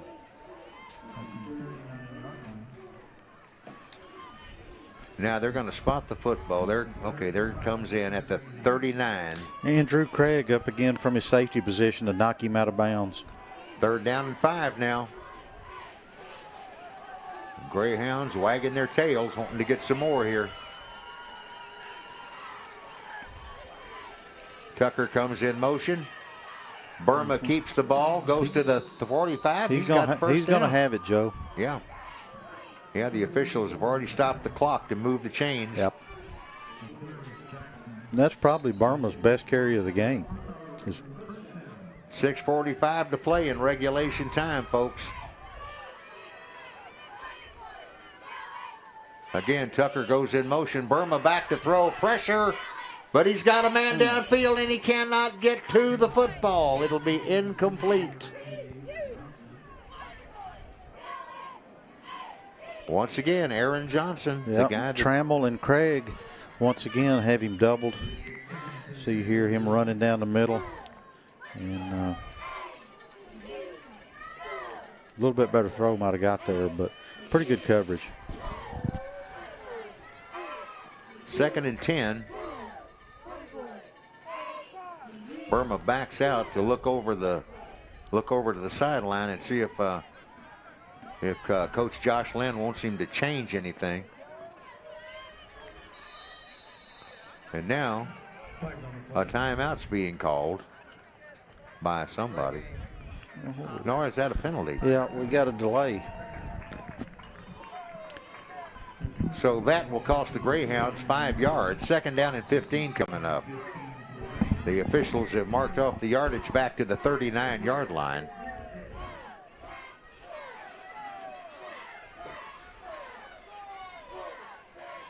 Wide side left time, this time goes 84, Adrian Horton.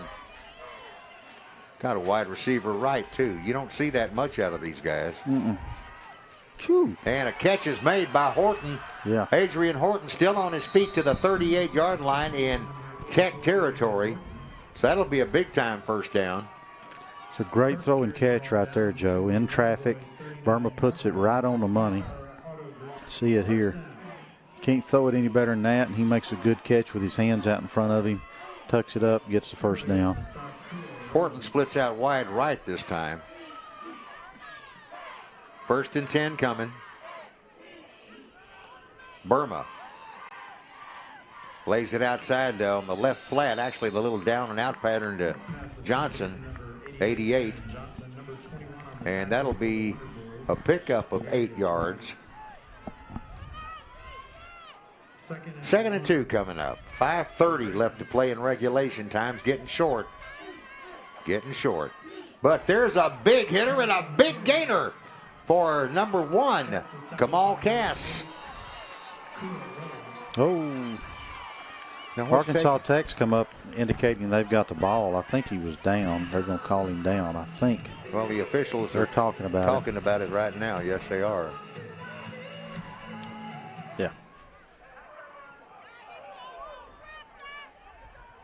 We're still watching the officials just like you are at home. Big discussion down there between the Zebras. Yeah, they're calling him down.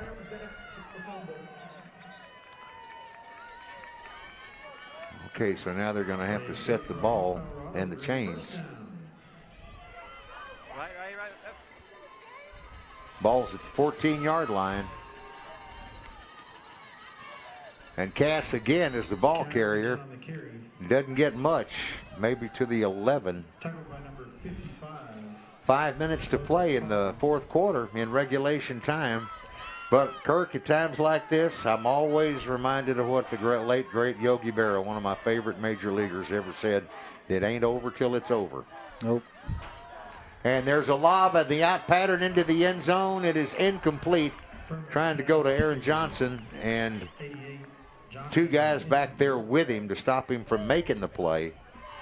You're going to see, it looks like Kristen Trammell is following Johnson everywhere he goes. But did you also see how he had his hands all over him? Yeah. I don't know. It's only illegal if they call it. That's right. Cass gets the call, and Cass goes inside, actually goes just outside the left butt cheek of the tackle. Bring up about 4th and 2 here, Joe. Yeah. They've got no choice but to try to get it. They have to go. There's no question about that. 4th and 2. You're absolutely right, Kirk, at the 8-yard line. This could be the season for Eastern New Mexico. I don't know. That's going to be close. Yeah, it is. I do not know. Boy, the officials are in there on that one like a fly on fly paper. Now we have to pull everybody out. Do we have to bring the sticks in? The Arkansas Tech kids are saying they stopped them. Naturally, they're going to say that. And the officials are going to move everybody back away from the football. They're going to bring the chains in. Yep, they sure are. I got a great view of it right here with the binocs. Okay. Kirk can describe the replay, and I'll try to watch the chains. Turn and hand it to, tell you what, number 9. Demetrius Ford makes a great play there. Fights off the block, gets his hands on him and brings him down. He is short. It's short. Short by about 2 inches. A couple of links of chain. The Wonder Boys have held deep in their own end. And not by much. But everybody says football is a game of inches. Now, speaking of that, why are there 2 footballs on the field?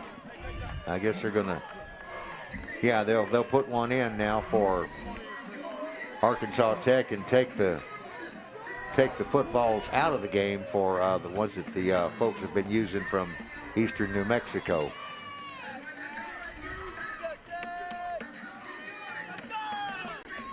But now Eastern New Mexico, they've still got Arkansas Tech pinned deep in their own end. Handoff goes this time to Brian Mallon. Who is that? 31. That's Brian Allen. That was right. Yeah. He'll be stopped at the 11-yard line, so he got 3 on that one. Second down now and about 7. No, second down and 3. And timeout on the field. Okay, there we go. Kirk, I wanted to talk for a second about another one of my pet peeves, and that is the way jerseys are being worn these days. I mean, it's drifted all the way down to high school. There's a couple of schools in Killeen. Harker Heights comes to mind as much as Ellison comes to mind as much as anybody. On the road, they wear white jerseys with white numbers with little green stitches around those numbers. And if you look real carefully, if you use binoculars, you'll be able to tell what numbers are. And I've read on the internet that the reason some coaches started doing that, and it spread all over the game, is so that people can't come to watch them play and scout them. Is that what it's all about? I think it is. Looks like they're wearing white T-shirts to play in. It really does. Really does. I don't like it. It's not good for an announcer, is it? It is terrible for an announcer. But that's okay. Our colleagues over at the educational station in Killeen that do the KISD games have also voiced their displeasure. So now that we've got that on TV, we'll just move on down here and watch what's going to happen as Jermaine Murdoch takes a pass from Arsenio Faber, gets it up the left side of the field, right up here in front of the bench. where the Arkansas Tech Wonder Boys are hanging out. 3 minutes and 59 seconds left to go in regulation time before this one's history.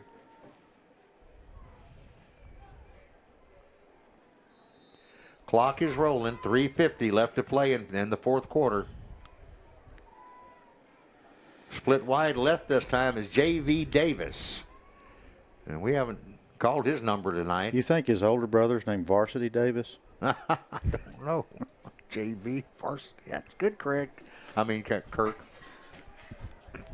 to shoot a little bit of the celebration at the end of the game. So Okay. And going straight ahead for more yardage is Brian Allen. And it looked like there might be a little bit of jaw-jacking going on. And is this another timeout? Well, I don't know, but old Jerry is perked up down on the sideline, Joe. He's looking pretty confident here on the monitor. Yeah, there he is. He's found him a place by that wall down there. Stay out of that wind. Mm-hmm. Almost. I think he almost had a smile on his face. Well, I imagine he probably would at this particular point. 51-35, 16-point lead for Arkansas Tech. And let me see. Eastern New Mexico has one timeout left. Yep.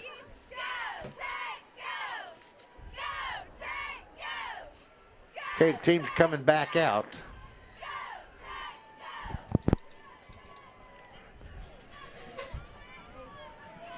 Oh, that was your chair. I thought Jerry had come up here. Nope. Jerry is the mascot, the full-blood British Bulldog mascot of Arkansas Tech. And on his first official trip out of town. That's right. His first ever road trip. Here's Arsenio Favor. Favor apparently couldn't, everything kind of went to the Dickens on him, and so he had to hold on to the ball, try to get it across the 30, and he did, but not by much. It's going to be 3rd down and 3. Yeah, good play that time by Josh Bounds, number 96. Another Texas young man out of Dripping Springs, Texas. They've got, and both teams have Texans. Eastern New Mexico's got 31 kids from the state of Texas.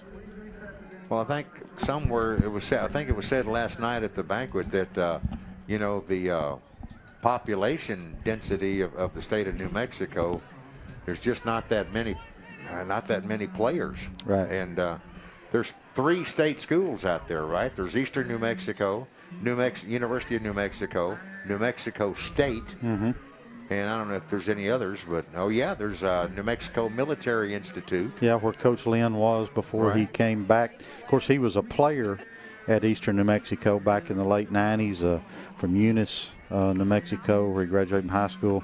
Then came back, and as they were talking last night, if there's anybody that exemplifies Greyhound football, it's Coach Lynn. Cut him, he bleeds green, and he's doing a good job at Portales. So he's got things headed in the right direction. Here's Arsenio Favor. And Arsenio is favoring number 86 on this catch, J.V. Davis, younger brother of Varsity Davis, as Kirk would say. And he's got a first down on that catch. Gets up and gets the first down, and they can't stop the clock. And so we'll just another first down or two, Joe, and they'll be in the victory formation. Will Channel, Dandy Don Meredith, and Willie Nelson right here. Turn out the lights. The party's over. I've never done that. That's the first time I've ever done that on a broadcast. Because, you don't really want to steal from people, but you don't mind too often. No. Willie don't care. No, he don't. Believe me. Brayton Stringer gets the call on that one and goes to the right side, picks up 4 yards. 2:33 left to go. 2:33 left to go here in the fourth quarter. And this one is pretty much history. As far, I don't say anybody could score 16 points in 2.5 minutes, but we'll see. And if you'll look, there's 13 seconds left on the play clock. I think the Wonder Boys are trying to work this thing down as far as they can. 4 seconds, 3 seconds, 2 seconds, 1 second, and the snap. Yep, they got it off in time. Favor Zips one. I mean, he put some Amish on that one, but threw it behind Jermaine Murdoch, and that will stop the clock. I bet you never heard that phrase before either. I hadn't.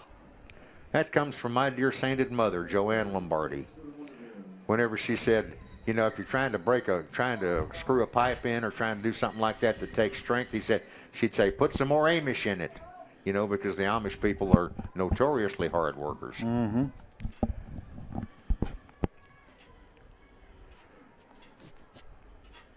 Arsenio Favor brings a man in a few steps from the right, and he's just trying to get this thing done. Yeah, Murdoch's going to cut it up and get the first down, and that's going to put this thing on ice, Joe.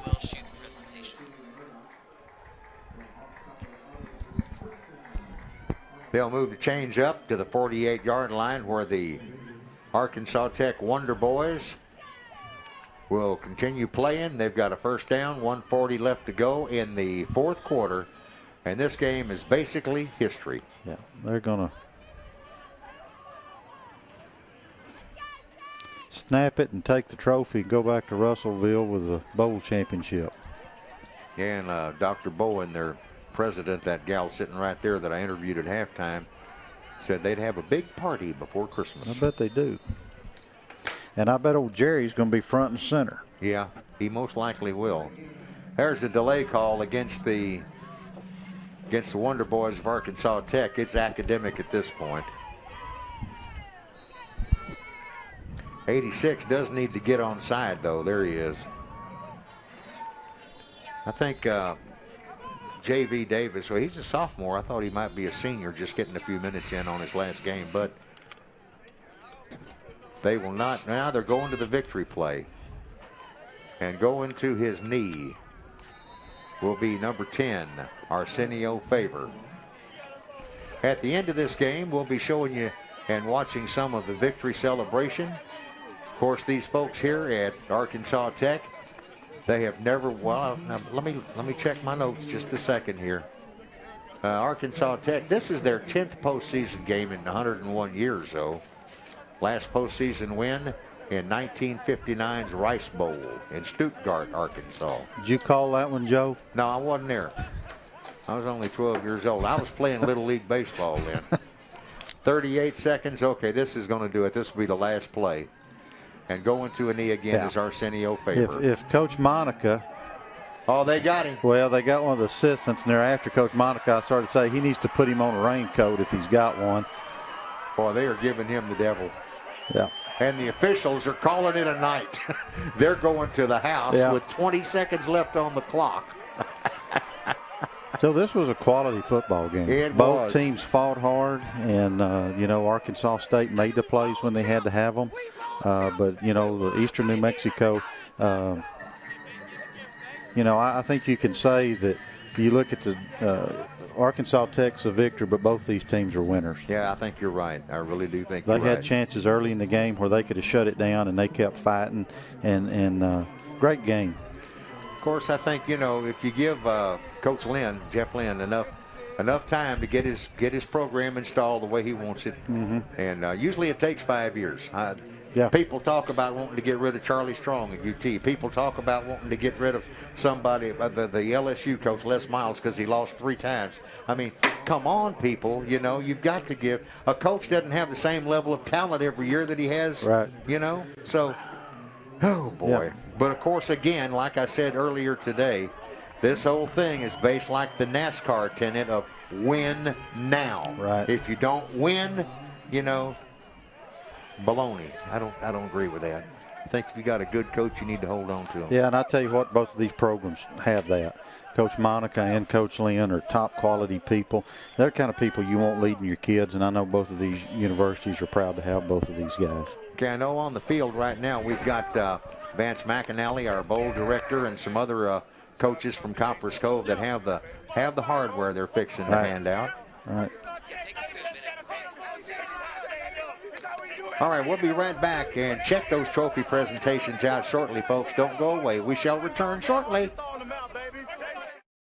I knew that Arkansas Tech would help me stand out from the crowd. But I didn't know I'd be standing out in front of the crowd. I knew I wanted to be a part of Greek life. but I didn't know tech would change my life. I knew tech would help me become a leader. But I didn't know tech would lead me to graduate school. I knew my art professors had years of experience, but I didn't know that I would get real-world experience before graduation. It's easy to see why more than 12,000 students choose tech. Come take a tour of campus and discover what else you don't know about tech. Eastern New Mexico University is known as the pride of the land of enchantment. USA Today named ENMU among the 5 best bargains in the nation. With 75 majors, we offer online and on-campus courses in the most popular majors. You'll enjoy a great social life with students from around the world, and we also offer generous scholarships and financial aid. Become a part of our family by visiting enmu.edu. ENMU and student success, that's what it's all about.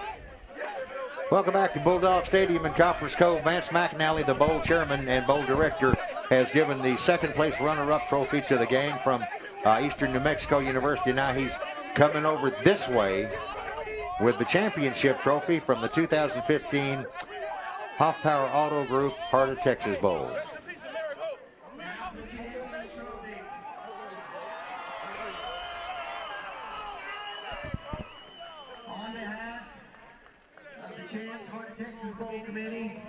Go Brown! There you go, Joe. The trophy has been handed off. Well, it's been a great night for these kids.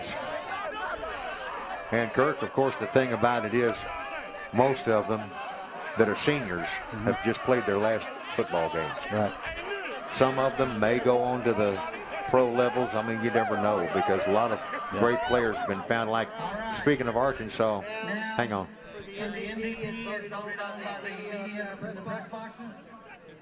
Number 10. Arsenio Faber gets the championship team's MVP award. Speaking of somebody that might have a chance to play at the next level, there's case number 1 right there. I guarantee you, Arsenio Faber did a heck of a job. But you know what I was going to say is that sometimes you find jewels, you know, diamonds in the rough. Like, remember when the Cowboys found Cliff Harris at Ouachita Baptist University in Arkansas. Right. So it's been a great time out here. Really has, Joe. I've enjoyed getting to do the ball game with you. I've enjoyed having you with me, all the guys son. we've had up in the booth helping us. We want to thank them. So done a great job, and I can't argue with anything that has been said or been done. I tried to be really nice. Okay, we're done. Want to thank everybody, like Kirk said. Kirk, again, thank you very much. Shake my hand. Sure. Okay, try to go sell a car now. I'll try to. Okay. For Kirk Whitehead and everybody involved at Hoff Power Motor Group and Auto Group, I'm Joe Lombardi. We're going to say good night from Bulldog Stadium in Copperas Cove. See you next year for another edition of the Champs Heart of Texas Bowl. Good night, y'all.